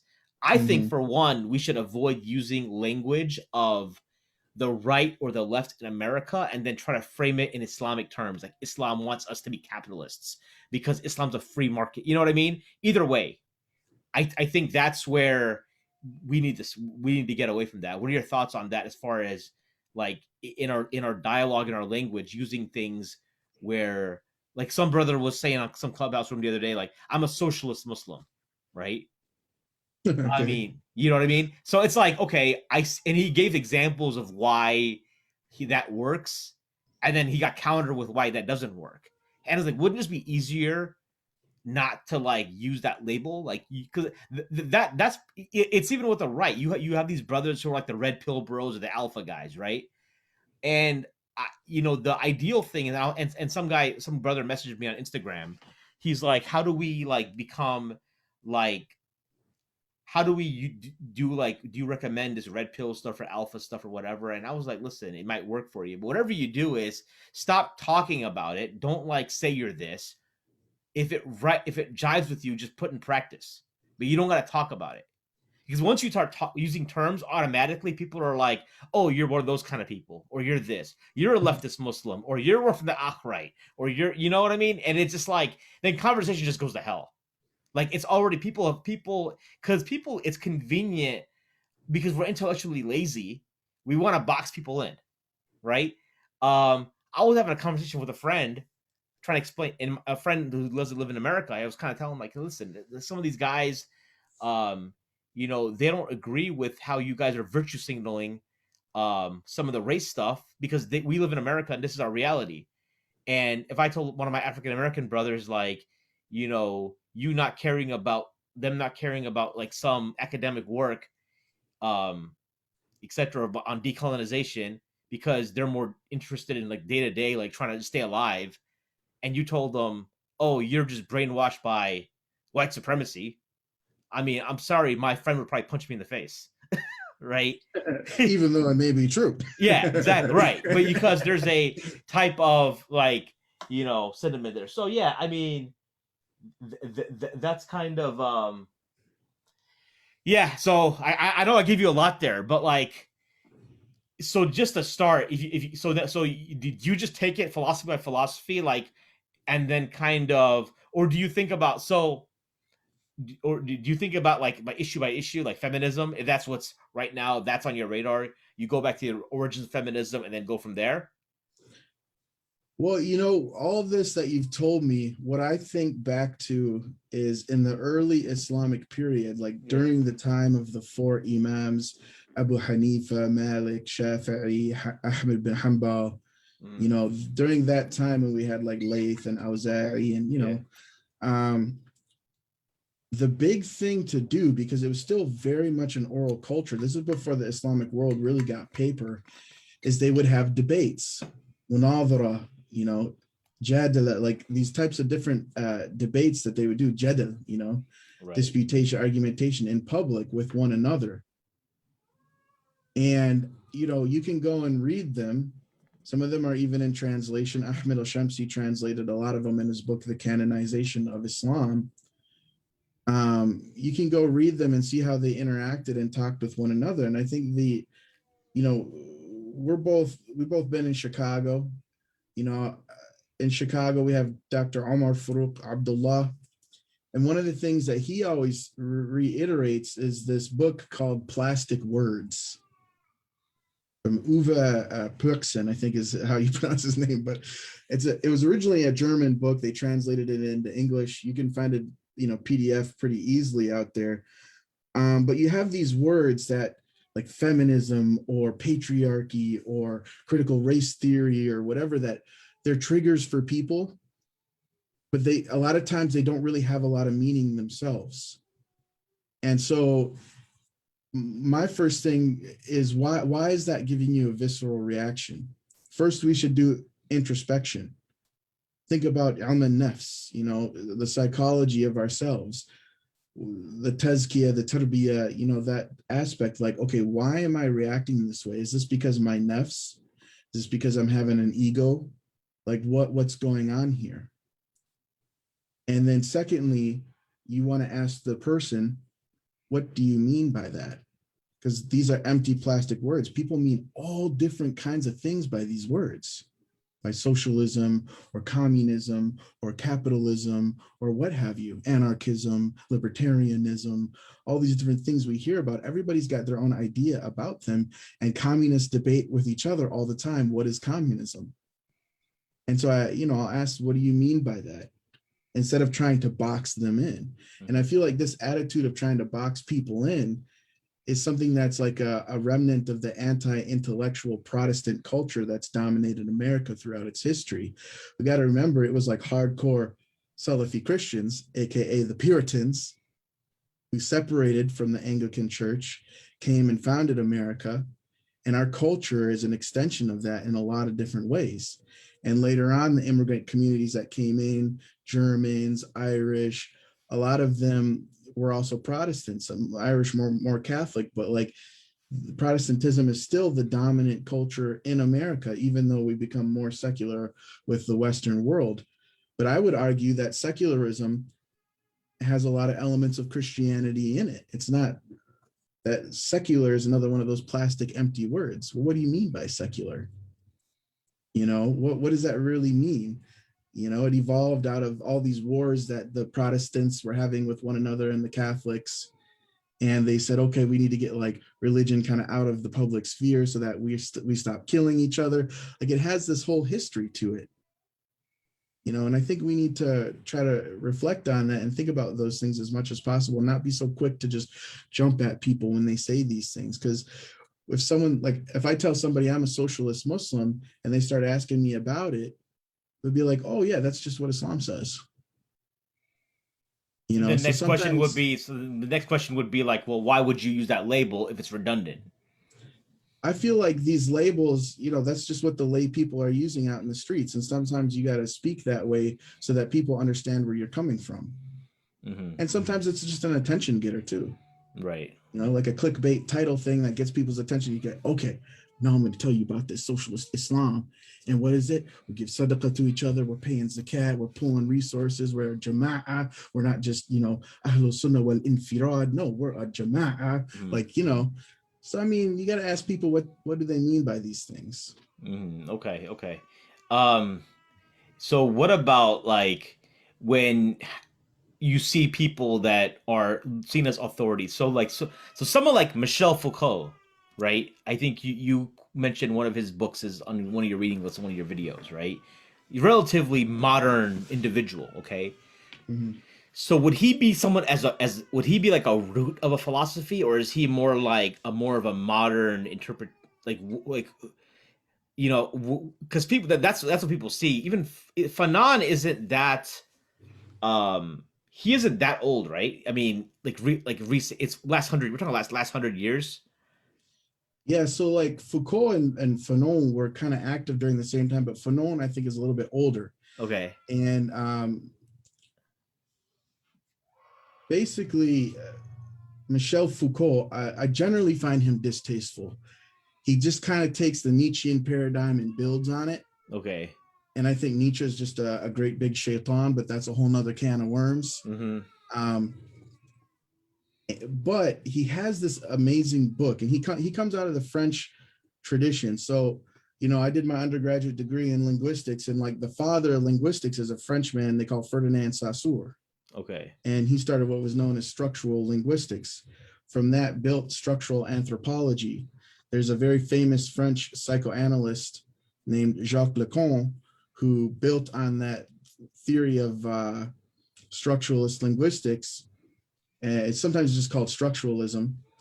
And he says that the whole subconscious is ordered through language. Kind of his basic argument. He's a very complex thinker. And then Foucault builds on him. You have Jacques Derrida, who kind of refutes a little bit of structuralism, but it's still very much within that paradigm. Foucault emerges out of that context. So he takes all of that with Nietzsche, because he knows German very well, read a lot of the German philosophers, takes this all together, and that's how you get his kind of way of thinking. The reason I recommend one of his books he had his first famous book that put him on the spot as an academic, like put him on the scene, made him famous. It's called The Order of Things. And he traces the history of Western thought and how it changed from like the medieval dark ages, from the Renaissance into the Enlightenment, where they start talking about like, we have science, this is a scientific type of discipline over here. Psychology is now a science, where before it might have been a kooky thing. You know, this thing shifts and becomes a recognized science, this field over here and this field over here. Whereas in the past, they might never have been a field, or they were thought to be some quack sort of thing. So he traces a history of where all these modern categories of knowledge come from. And I feel like we can't understand the world we live in unless we know that history. And his book is really good in that regard. And it's not that hard. I mean, there might be a lot of new words in it that non-academics don't know, but it's just a matter of a Google search. Right, right. Search that word and, oh, okay, now I know that word. But based upon what I was hearing from you earlier, wouldn't it make more sense to read Nietzsche first, and then the philosophers the people he's quoting from, like the guy who said the father of modern linguistics, that French guy, Sassar, or Well, I mean, with Foucault, the way that he does history, sure, he'll inject some of this philosophy into it here and there. But for the most part, that book, he's just doing history. okay. I mean, he's primarily a historian who just kind of people attached really to his philosophy and analysis. And that's kind of his legacy in like the Western academic world nowadays. So it's kind of like a Cliff's historian. Notes too. It's like if you read Foucault, you'll get an understanding of the people before what, like he's giving you the update on Cliff's Notes of Nietzsche in a sense. Yeah, he's giving you a whole genealogy of Western thought, and then through him, you're also getting the recent modern kind of update of it too, Right, through his right. kind of theory with it. Yeah, if people want to check that out. But I got a question in the comments. Can you ask Hamza what he thinks of the traditionalists like Wonan? I'm not sure if I'm pronouncing that right. And Evola, is it like Ebola with a V? You know, he's talking about. I'm not familiar with these particular people, but the tradition I can't talk traditionist camp or traditionalist camp is like I don't read their books in particular, but I agree with their baseline assumption, which is that modernity, meaning the Enlightenment and most of Western thought, needs to be subverted. We need to revive our own indigenous Islamic way of thinking, because a lot of modern Islamic thinking has had so much Western thought injected to it that we even forget what our own tradition is. You know, You you had know, mentioned, so in that light, was that because you were saying something about how Muslims we've adopted this kind of like Protestant puritanical lens of viewing everything, right? mhm. How can you like that was like, and you were telling me this before we started recording. I was like, hold up, you cannot say that now. That sounds like podcast material. So go for it. Can you break that down? Like, what do you mean? Like, explain your point again, for those, because obviously people weren't listening when we were not recording, but.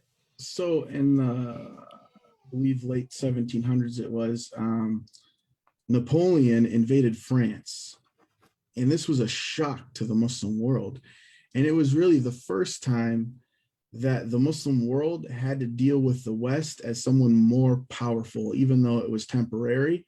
They were eventually pushed out of Egypt, but Wasn't they had to Napoleon deal, wasn't he French? right. You said he invaded France. Invaded Egypt, I'm sorry. Okay, gotcha. All right. Invaded Egypt. So the Okay. Muslim world was dealing with him for the first time, really. And along with him came business people who wanted to bring globalization, capitalism.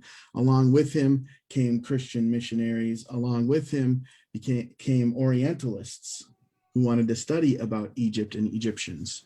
And they wrote books during that time, like, you know, what's an Egyptian? Here's my book, and you can know what an Egyptian's like. Mm.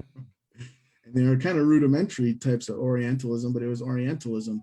And from that point on, as the world became more capitalistic and globalized, more and more European traders were coming into the Ottoman Empire. And the Ottomans quickly realized we need to update our law code, make like a law code that's uniform, that we can translate into European languages so they know how to do business over here and not break our laws. And They started getting curious about the West because the West all of a sudden was getting this new kind of technology from, factories and automation and things that were going on during that time. And they started sending a lot of people over there to study and learn. So you had like graduates from Azhar who were being sent over to France to learn about their culture, their language, and study at their universities and things like that. And it even became a tradition where a lot of Azhari graduates go and do a PhD in the West.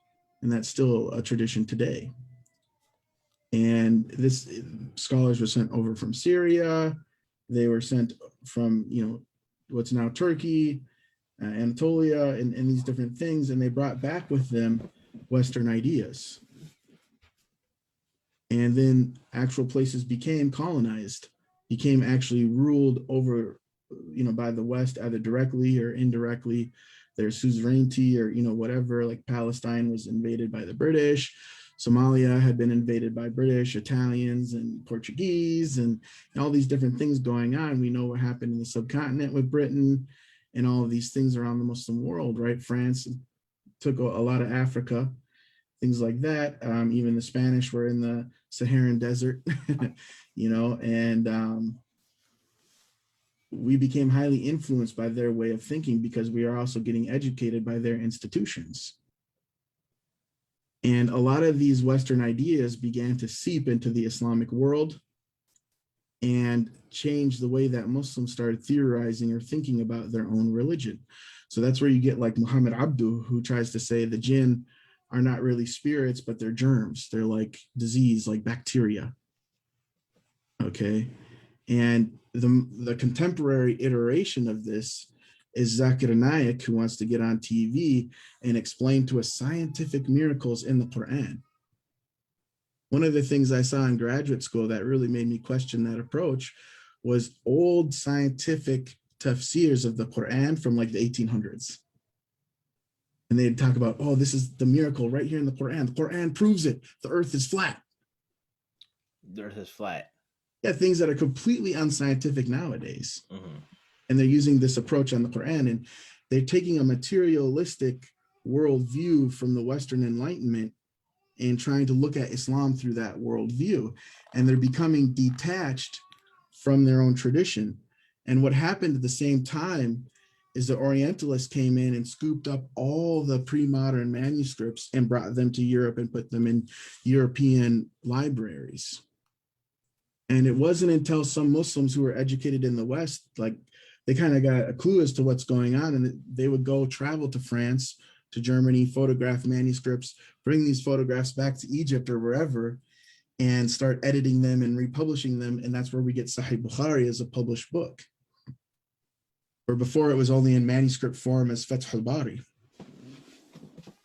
And that's kind of transferred over. Muslims who've come to the West, like Europe and America, not only do they have these ideas from the colonization period that have come through the West, but then we're steeped in Protestant culture here in the United States. And so you get this like prosperity gospel outlook that Muslims even have. Like, oh, if I'm rich and successful, that means God loves me or God favors me, or I'm now a leader in the community, or, whatever it may be. You get these kind of ideas that seep in, and it becomes a very materialist outlook on religion. And in the classical time, they would call these people ulama al-zahir, the scholars who are only know the exoteric or the external things about religion, and they don't know, ilm al-batin, the inward kind of parts of religion. Because when we pray salah, it's not just about doing some movements and I can do my movements better than you. You feel like we've actually bought into that's the first time I'm hearing this. I'm thinking it's not a process that we've taken some of the Protestant method out, like some like prosperity gospel as one. What examples could you cite? Some examples of where you've seen that? Because I'm trying to connect the dots here. As far as like where you, because we've always said if we have wealth, it could be a test. We give gratitude towards it, but then it also is a test for us as well. I mean, that would be more the indigenous perspective, but some people don't have that. Some So people don't know that. You know, some people, I've seen like Muslim men and women when they're trying to get married, they're like, their main concern is money. And they're like, oh, I need to get this huge dowry. I ain't gonna accept no man makes less than 100K. And you know, these types of attitudes. And these are people who are going to an Islamic university. mhm. I wonder if it's almost like this idea of, you've got these Muslim productivity self-help guru kind of things where like we're gonna give you coaching and you should dream big, have all this, like, whether it's to have, it's a lot of it can be centered around like having millions of dollars, right? Or have been wealthy or financially independence, right? Um and one of the brothers, Martin, from the Netherlands, he hit me up. I was like, so where is the qadr of a risk involved here? Like, how come that's never like mentioned? Exactly, exactly. Okay. So Martin, you finally sunk in. I had to like, I was kind of blowing him off. Like, you're a Dutch dude, man. You don't know what's going on in America. And he would always message me. He's like, man, you're talking about, because a lot of it is about, there's so much about like within like right wing thought, right? The idea of meritocracy. You know what I'm That's a saying? very Protestant idea. Yeah, That's what Calvinism is based off of. the free enterprise system. America is this land of opportunity, therefore, we all. But then we're like, wait a second. But as Muslims, we know that there is like that our risk is predetermined. So now, not, but at the same time, you don't know what your risk is, so you're supposed to work hard, right? The thing is, with Protestantism in particular, Okay. you know, there's a very famous book. So I told you the father of like linguistics in the West is Ferdinand Saussure. The father of sociology in the West is Max Weber. Okay. And the big study that he did that kind of started this field we now know as sociology was, it's called Capitalism and the Protestant Ethic. And Okay. he traces how Calvinism and Lutheranism and the different sects within Protestantism were all about work, productivity, and making money. And working was ibadah and much more than how Muslims mean it. Like, they're very serious. Like, you work yourself to the bone and you sacrifice yourself like Jesus sacrificed himself on the cross. That's like their mentality. And the more money you have, that is the more that God favors you. The prosperity gospel kind of idea. All of these kind of ethics that the early Protestants had, that along with kind of secular discourse transformed and made the institutions and culture that capitalism emerged out of, where it's a Mm-hmm. very materialistic outlook, you know, that's clothed as religion. So you still, even now today, you have people like Joel Osteen, these, you know, TV preachers who are ultra wealthy and say that their wealth is a favor of God upon them. And people, they see them as wealthy, and so they know, oh, God favors them, and so they're drawn to them. And we Interesting. have the same kind of culture going on with like famous YouTube personalities, like Muslim Sheikh personalities on YouTube. And we're doing the same thing unconsciously and we're not aware of it. There was a I used to have an employee that used to work for me. He was like Christian by name, nominally Christian. Definitely didn't believe, wouldn't be considered a believer by most Christians, but and I remember I was talking to him about like, um, but he's like, one thing he always would mention is like, he's like, this pastor, I can just see how blessed he is, meaning like how materially, and I was like, there's got to be something there, because there's equation of, and he's talking about going to like a black church, right? The pastor, the preacher at the black, at a black church, like somewhere in like Northwest Indiana or something, so it's just yeah, man, like I don't know, in the circles I'm in, you don't see it, but I could see from a very lay person point of view how you could be enthralled by a Muslim preacher, imam who is wealthy, right? Mhm. um because generally most of our imams are broke, right? If you like be real with, like, they're really like paycheck to paycheck, because just we don't have institutions set up. Um, but there is this like, and then you hear, and when you take these courses, I've taken some of these courses, like these like productivity, like Muslim wealth, that kind of mindset course, and they're always Mhm. talking about Uthman ibn Affan, and if you had the wealth, you could donate, etc., etc. So there's like cause there, but it's like, it's like a fine line, probably. It's like a delicate fine line.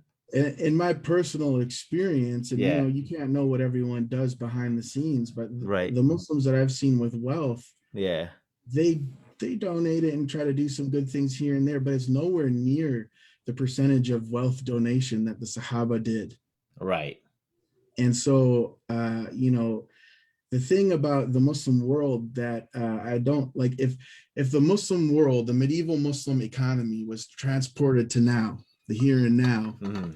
people would all call it socialist, because over 65% of the land was awqaf. They were these endowments, like nonprofits, that the wealthy had donated to the populace. So you might have one waqfir where all it does, all its whole purpose, there's a caretaker of this land. He grows fruit trees just so that the poor can go and pick fruit and have food to eat.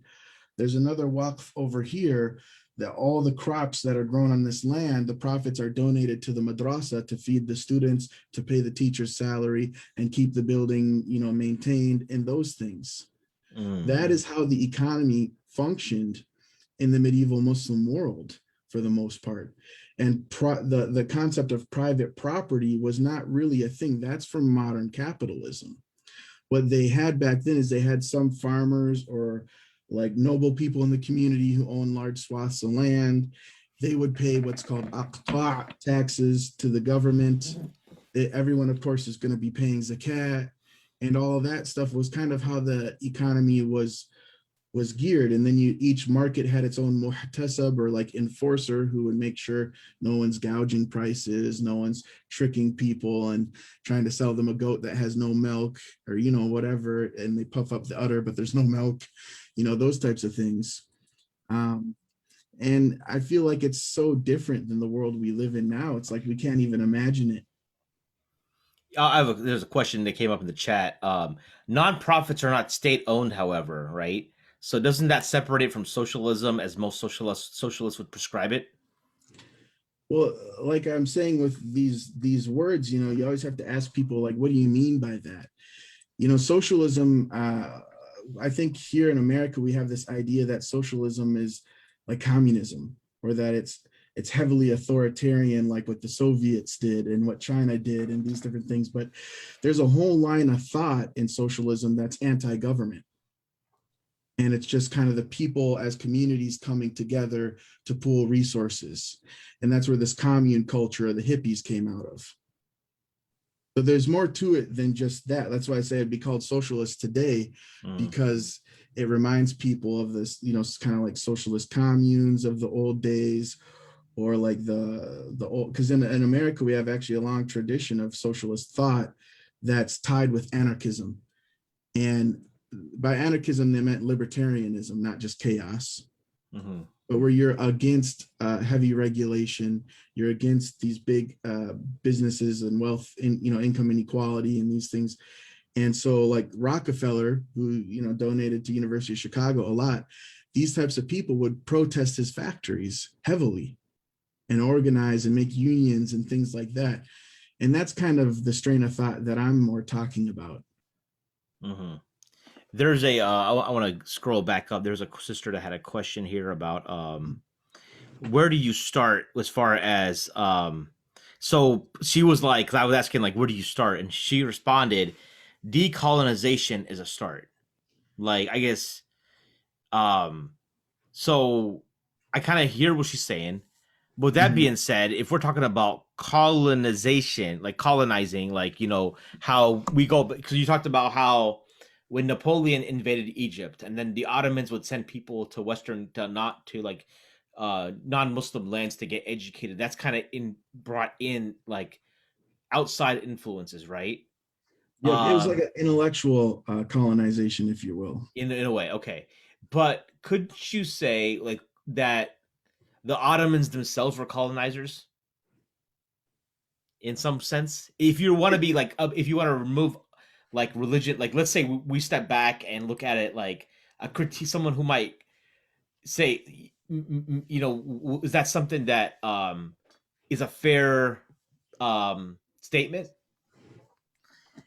Then again, here it all depends on what you mean by colonization. Okay, Mm, because I had a discussion with somebody who tried to argue that the early Arabs and the early Islamic conquests were colonizers, and all that they did was colonize the Middle East. And I said, hold up, wait a minute here.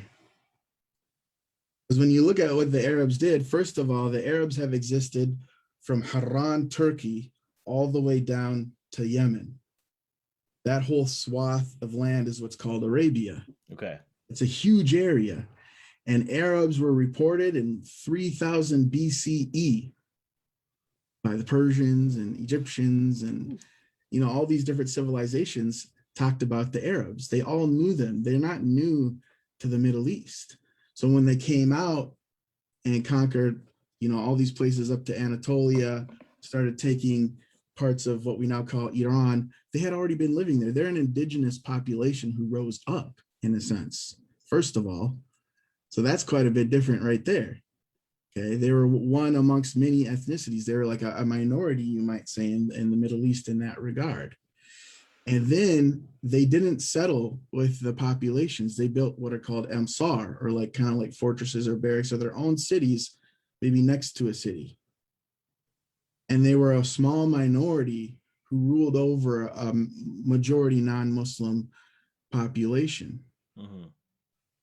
And that's a lot different than colonialism from the West. Colonialism from the West brought with it completely different epistemologies that were destructful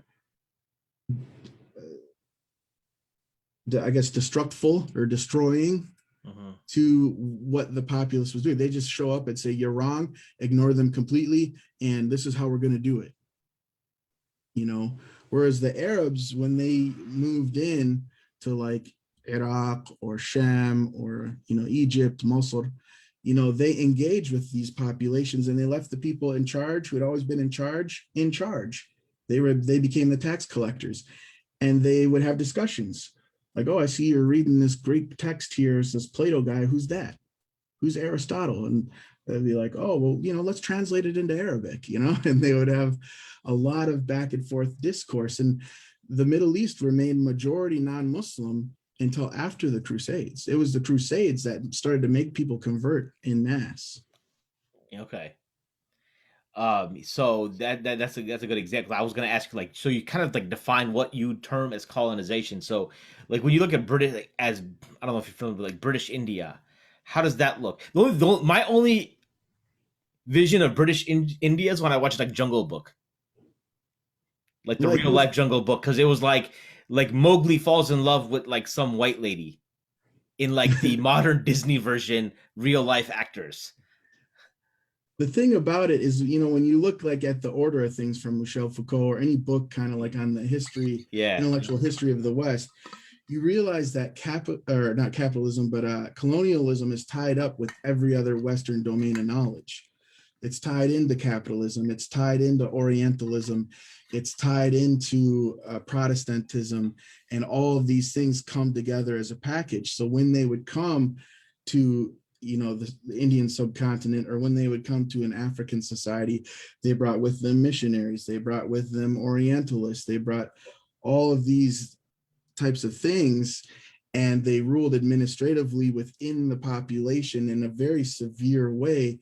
And they brought with them factories and taking goods from countries, bringing it to be changed and mass produced in Britain and different things like that. And it was completely exploitative in nature. I gotcha. So today with like, I guess I want like as we kind of wrap up here, we're only going over 2 hours, but I know you said you got no limit, but I'm sure you're kids are screaming at some point. I got stuff to do, but Yeah, I think it's an important discussion. yeah, but I think like as we get into like we illustrated some of the how we attack certain things. So I'll tell you what goes through my mind, right? Sometimes it's we have confirmation biases. You someone so for example, we as friends, people who like we associate with people, we tend to like create our own like echo chambers, right? Friends Yeah, tend to social tend, media makes it worse too. yeah, but even like real life friends tend to think similarly.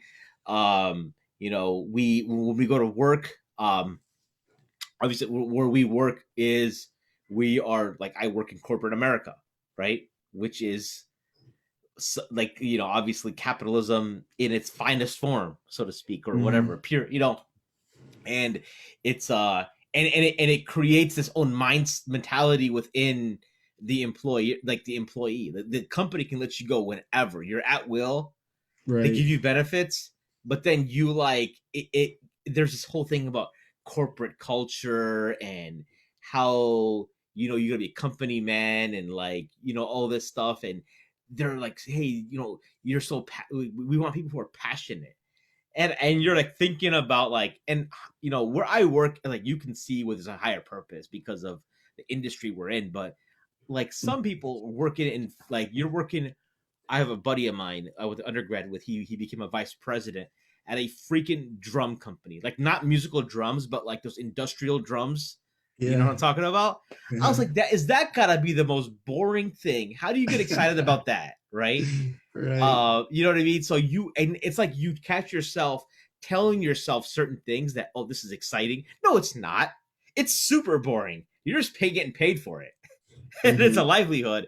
And then it creates this, and then so but long story short, that's how you kind of develop, and everyone who's working there is thinking the same way. If you're thinking outside the box, or you're like you got a side project going on that you're passionate about, like a podcast or something, oh, that would make you an outlier.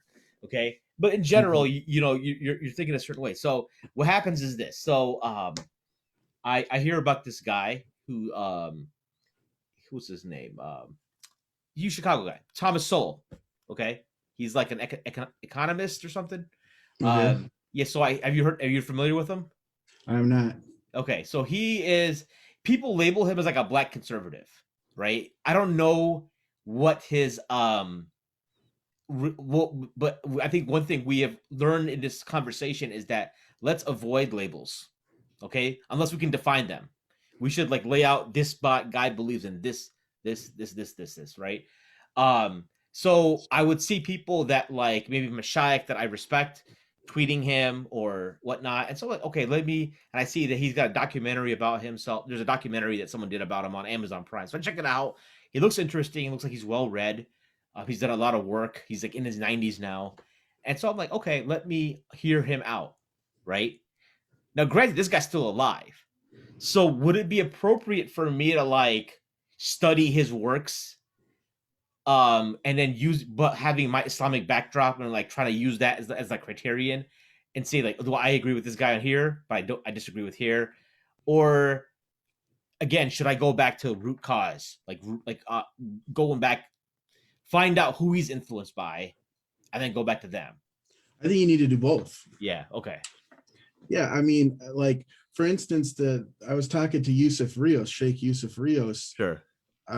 before about this. We're talking about Arab store owners who go into Black communities, and and how sometimes in the Muslim community, a business owner or someone successful in business is kind of propped up as almost a religious leader sometimes. And I Mm-hmm. said, well, the whole concept of business is from the modern West.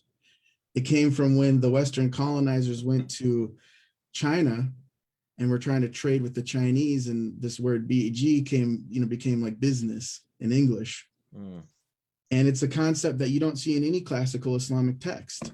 They talk about tijara, about trade. They're talking about mercantilism. They're talking about, different ways of economic exchange than what we would call business. Today, business is like an institution, right? And from that comes the corporation. it's just kind of different modes of thinking, and we have to be aware of that like historical genealogy of ideas. But at the same time, we can use our Islamic criterion, our epistemology, and go and read these types of theories and understand the laws about business or whatever, and still benefit and still learn from it. There might be things that we need from that, you know. Mhm. You take the good and leave the bad. Sure. There's a comment came in. The Arab. So I actually heard this. So I used to have a coworker. He's a Syrian Christian. So his Mm-hmm. family, like, obviously, under the Ottoman rule. And I was like, what did you think of the Ottoman? Was like, would you? He's like, no, we don't want a theocracy. I'd rather have a secular democracy. And the comment here is like, Arab Christians call Muslims colonizers all the time.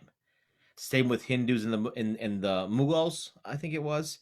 And Mm-hmm. so, like, from their point of view, how was Islam not destructive to the kufr of the people there, epistemology wise? Well, I mean, I think a lot of people just they want to throw around these plastic buzzwords as a rhetorical thing to make you feel bad or feel guilty. But then, like, if you go into the Western Academy and try to argue these were colonizations, you'd be laughed out Mm-hmm. because they'd say, no, colonization has all these contingencies. It's just a product of, Western history. What you're talking about, we have to call something else, or you're making the definition of colonization so broad that it's like not really useful.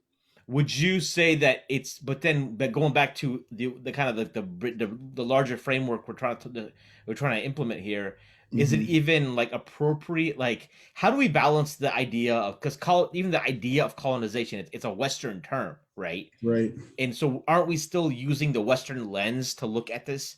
Is there a better way? Is there, if, because it seems like what what we're arguing for here, which makes a lot of sense, is that we've got to like change the game. You change the Mm-hmm. entire paradigm, and that almost means like we start using our own terminology. So Yep. would you advocate for like what a different type of terminology instead of colonization that we can use comes from where we can use the Islamic point of view? So there's people who they've wrote books on like what's called Islamic English. We need to Okay. use a type of Islamic English that's based on indigenous Islamic terminology. Like for Yeah. instance, it's like so vogue nowadays to say like I'm a revert, but in Arabic, you translate revert to Arabic, it could mean ridda, apostasy. Mm. And what we would see in the classical texts is they would say, aslant, like she became Muslim, she submitted, or you would see like dakhal, Islam, like he entered Islam. Mm-hmm. So it's a different, it's really shapes your thinking. Like Jacques Lacan, the psychoanalyst I mentioned before, he says, language shapes how your subconscious works. And if you don't have the language or these ideas, then you're going to think in a really different way without knowing it even. It's going to affect your behavior in ways you don't even understand yourself. Right. And a And lot of that just goes back to trying to read and connect with the tradition. mm-hmm, mm-hmm.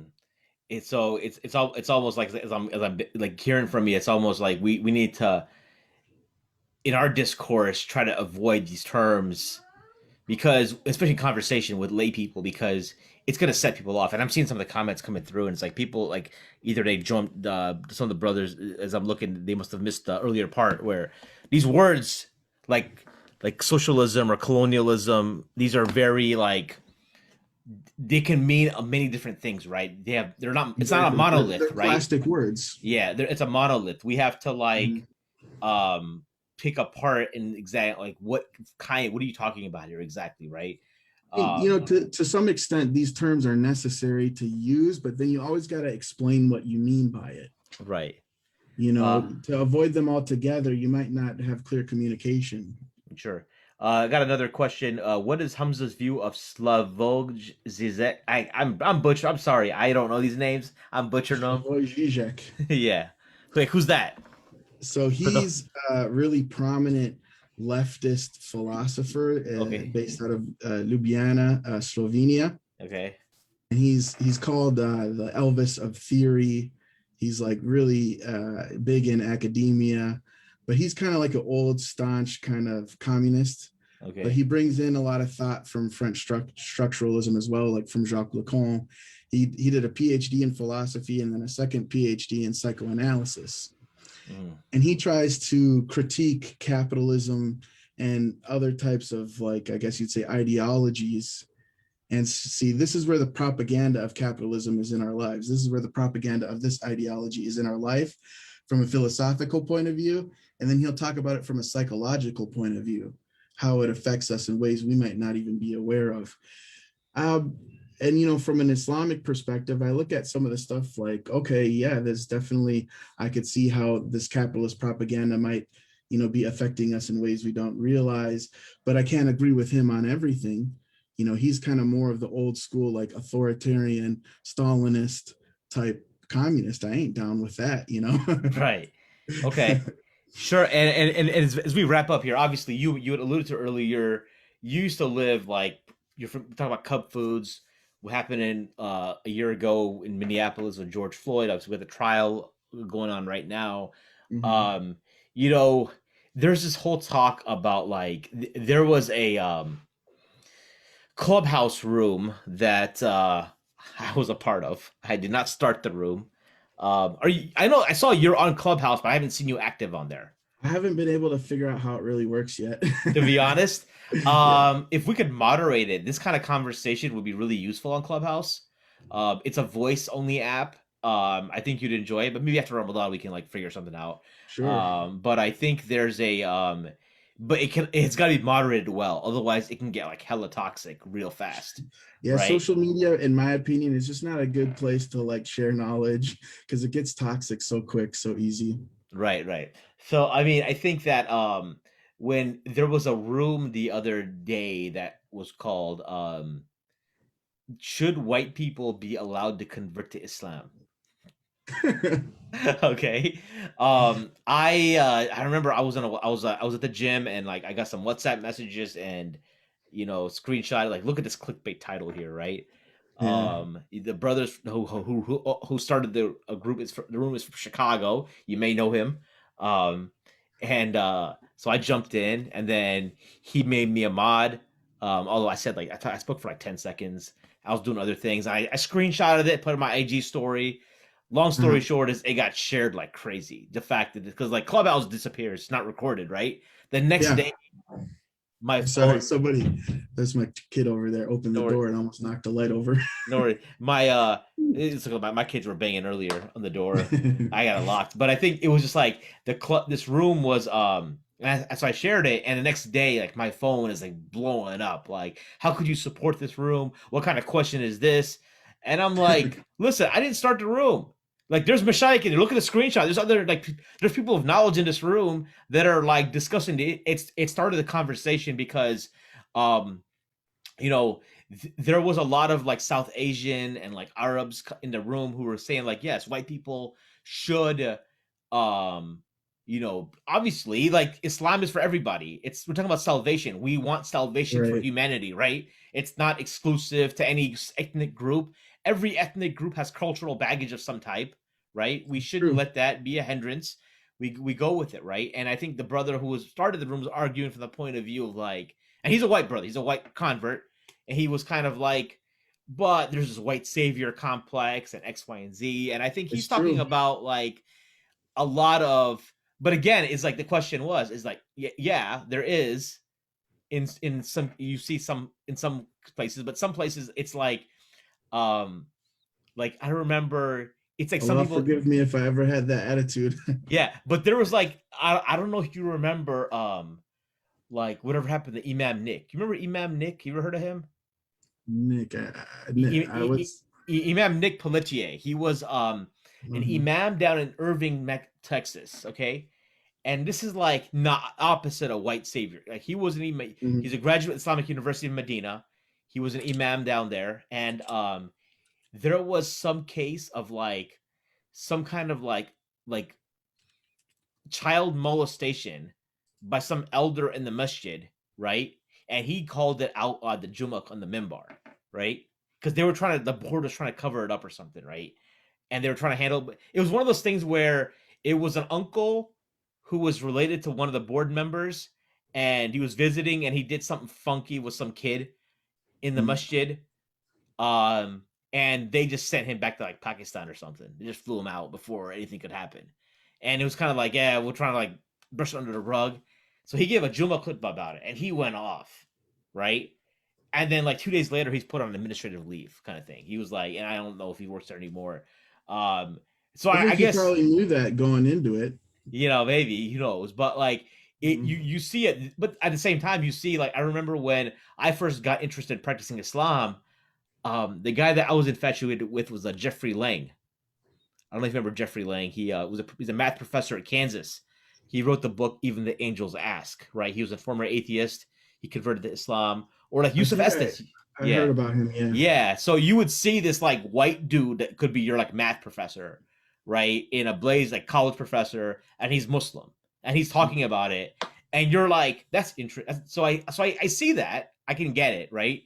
But I think the point of the thing is, but what I was really trying to get into it is that like there seems to be that there's got to be like there's this whole issue of like when what came later in the conversation in the room. There's some other stuff that went down the drain, but there was some conversation about like, well, when white people convert to Islam, then they need to also take a primer on white supremacy.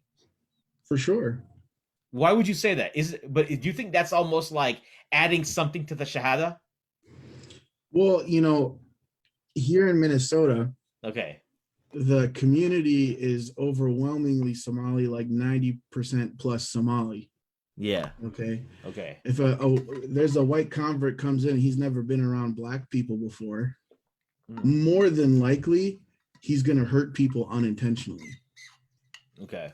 And I do think it's important that some brothers could sit him down and try to explain things and give him like a crash course on what it means to be white in America, how that's what the Somali or black experience is, or Desi experience, or what have you. Mm-hmm.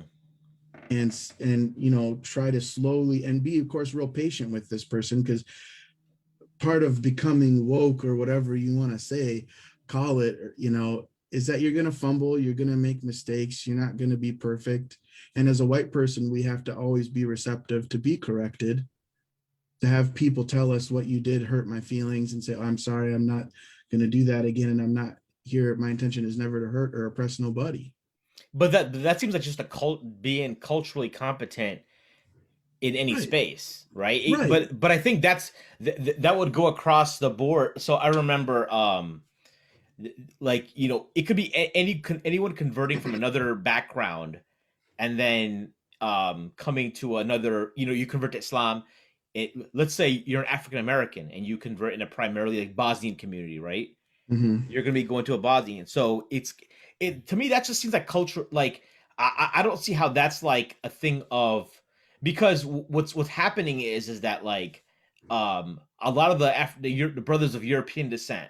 This is the gripe I'm hearing is that they feel like um that we have swallowed this like some of the CRT language, the critical race theory stuff, which I believe is a tool. Personally, I think there's a lot that we learn from it. I think if we like, we just need to know how to use it. But when like but to them it seems like that they're being blamed, like it's almost like a form of like original sin. We talked about Protestantism and how we've infused ourselves with that, like this kind of like trying to, how we approach white converts in this way seems to almost be some kind of semblance of like original sin. That's just my take.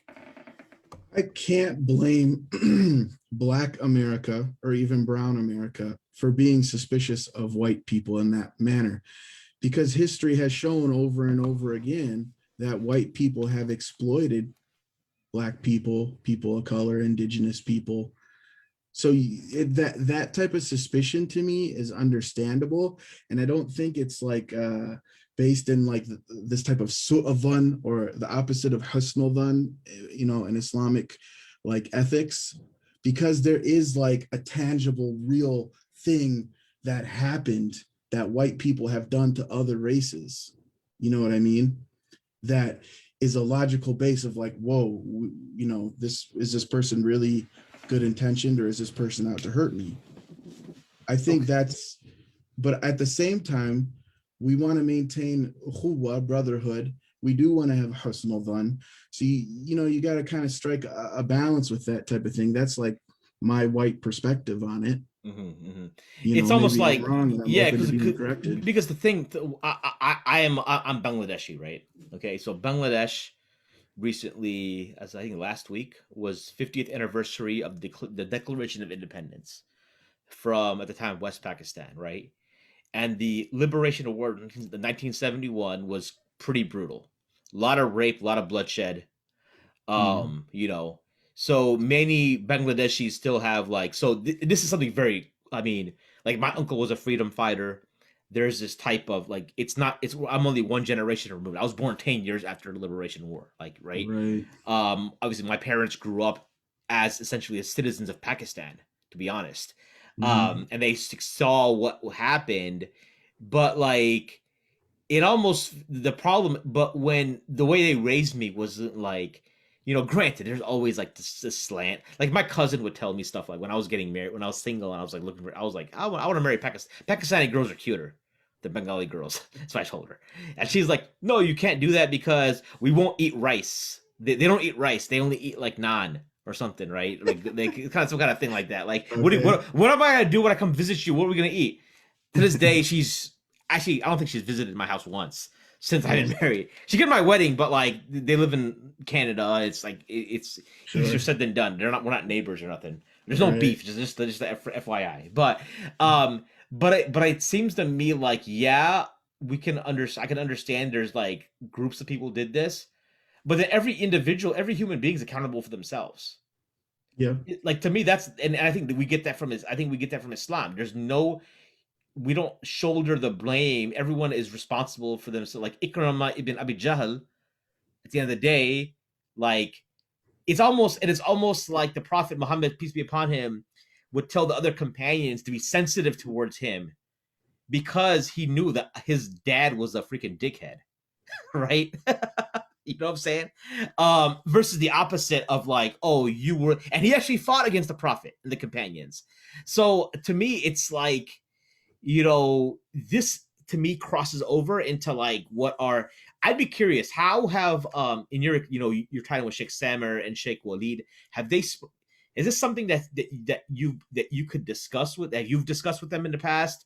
Because I think this is something where um I tend to side with the brothers of the European backgrounds who are offended, because, and some are not offended, but some on the opposite end have almost like this kind of like white guilt to like a very like scenario. So for example, in this clubhouse room that happened the other night, Hmm. there was an exchange where a white scholar, like a bona fide scholar, was cussed out on the stage by but by not a black sister, but like a black non-binary person. Okay, and I asked the brother who moderated the room the next day, it's like, how come you didn't boot her or silence her or mute her when she was cussing out this scholar? And he was like, I didn't want to, because that would be me as a white man putting her, using my power, and I didn't want that perception. But I'm like, dude, like us, he didn't do anything. Like to me, I was like listening in the room at the time. I wasn't a mod, otherwise I would have bumped her down to the audience right then. But to me, I was like, doesn't, like, that's an effect of like you're basically allowing. And I was talking to Sheikh Dawood Walid about this, from I don't know Hmm. if you're familiar with him. So Yeah. he's we had multiple conversations this week after this clubhouse room, and he was like, yo, this is like clear cut unacceptable. You cannot, we do not talk to our mashayikh that way, period. Like, you know what I'm saying? um and While I agree with that, yeah. if you look at like these pre-modern texts, the early Islamic texts about when they had public debates and things like that, um, some random idiot from the street would come up and say something, horrible or whatever it is. Mhm. But the ulama always maintained the best of adab and cool heads. What? And they allowed these people to voice their opinions and they would respond logically. They wouldn't get into long debates with, you see in a classical text a lot, like, don't debate the ahmaq, the idiot. Yeah, right. But like, we're supposed to engage with these people. And I think silencing them Mm, it's just going to push them further away from Islam. mm, I think you have to let them express their grievances and then address them. mm. There, yeah, the sheikh to himself, to his credit, he maintained his composure. He didn't like, he At the eventually end had of to the day, go. like Yeah, you said, it's about salvation. right.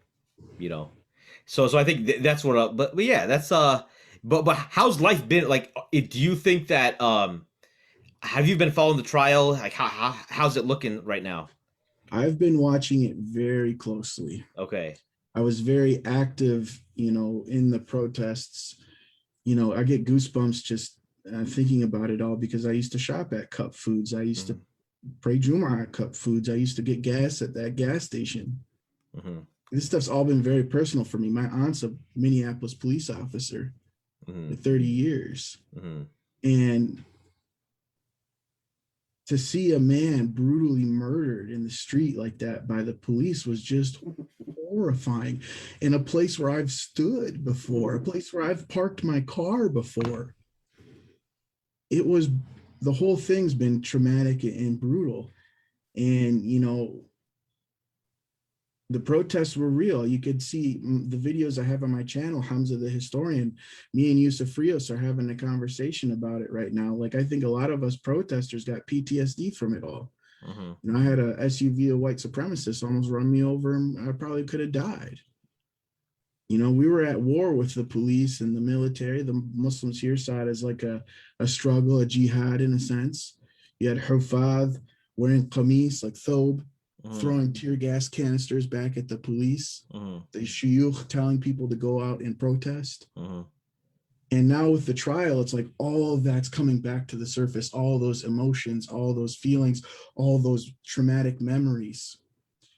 And all the facts that are coming out match what the rumor on the street has always been, that the FBI was surveilling Cup Foods before George Floyd, that they were trying to come down real hard on Cup Foods because of counterfeit bills, because there's a street gang that operates in the alleyway behind a Cup Foods down the block a little bit. A lot of people think they were pushing the counterfeit bills, and it was being heavily policed for that reason. And you had these evil cops who killed an innocent man, all because of this hyper policization of this little pocket, this little area. Can you And share what how like your aunt being a police officer in the city? How's like what like her response, like any kind of dialogue? If you don't have to, you don't want to, but to be honest, I haven't had time to sit down and talk with her about any of this stuff. hmm. I really would love to, but we're not that close, never really have been. It's a long, long story as to why. It's more to do with her relationship with my dad, I think. But, it's very painful for me to know that I have a family member on the police, and I don't know what her opinion is on all this. And I fear that she may have a very, different opinion than mine. And if that's the case, I don't know how much of a relationship we could ever have. And that's just a reality, that we have to deal with. That's, me and Yusuf Rios in our conversations, we talk about, it's different when you're like a convert or an indigenous Muslim, when you're generations in and you grow up in this society, because these are your relatives who are part of the system, and you have a stake in actually changing society and changing the culture, bringing Islamic ethics to the populace, bringing tajdeed to the culture, and all these types of things. And I think George Floyd was a moment where the Muslims in Minnesota, because that was a halal store and a mosque, we all were ready to go, and change things and change society, change policing, change health. Because, like I said, majority of Muslims are Black in Minnesota. Like, we're heavily policed in Minnesota. We're heavily harassed by the FBI, the regular cops, all of it. And we want change. And the trial just brings, like I said, all these emotions back up. But we know now, all these facts coming out with the trial, that the government had cameras all over the area, and they were surveilling it, that they were surveilling the mosque there, because it's like the next day after it happened, all the FBI had interviewed all the people involved. Like they were watching it as it was happening on the cameras, and the 911 dispatchers could watch on the cameras too what was going on as it was happening. And she called the police supervisor, and said, these police are like overstepping their bounds. Don't call me a snitch, but like something's going on here you need to look into. And So go ahead. yeah, so with all that being said, do you think, or how confident are you that he's going to be convicted? Well, even when Trump was president, Derek Chauvin's attorney was trying to do a plea deal with the government where he could just serve 10 years in federal prison. He knows he's going to prison. That was the plea deal, okay? Right. The thing is that the state of Minnesota has a very strong case on him. I think a lot of people are very certain he's going to go down. And if he doesn't, we're ready to, whether it's right or wrong, and I'm not saying it's right and I'm not condoning it, but Minnesotans are ready to burn the buildings all back down again. But I do think he will be convicted, and maybe I'm naive in that. But not only does the state of Minnesota have a case against him, but the feds have a case against him, civil rights case pending against him. So he could not only get convicted from the Minnesota trial, he could also be convicted again from the federal trial. That could happen. So, I mean, and the Minneapolis Police Department it seems like they're really trying to say this is not how police should act themselves. They're trying to separate from him. They're testifying against him in significant ways. The police chief is yet to testify. They have all kinds of medical experts that are yet to testify. So, I mean, it's going to be a long trial yet ahead. Maybe another 2 weeks at least. Cool. All right. Well, Hamza, I want to let's go ahead and wrap this up. We're almost close to 3 hours. How can people find out more about you? Where can they find you? And like, where can they support what you're doing? So I have the YouTube channel, Hamza the Historian. Like I have my name here. And also Hamza the Linguist is a YouTube channel I have where I talk about learning languages. And I have a Patreon account, if anybody wants to be my patron. And what's the Patreon link? It's patreon.com/. Hamza the Historian is like one word. Hamza the Historian. Okay, cool. Also, I'm on Twitter. I got Facebook pages, all that. Hamza Dudgeon is my name if you want to look me up.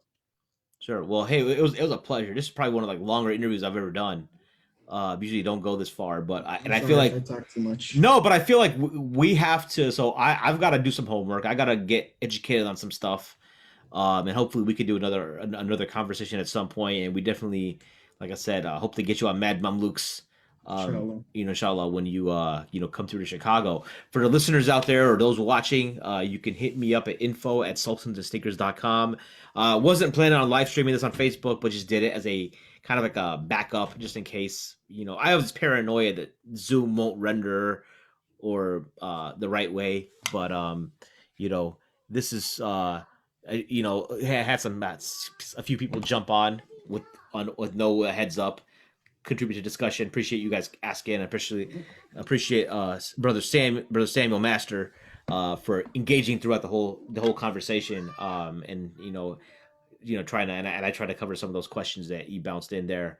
So yeah. And then follow Sultans and Sneakers at Facebook, Twitter, Instagram. And then if you want to be a patron of this show, patreon.com/Sultans and Sneakers. For my special guest, Hamza the Historian, I'm your host, Maheen the Podcaster, signing off.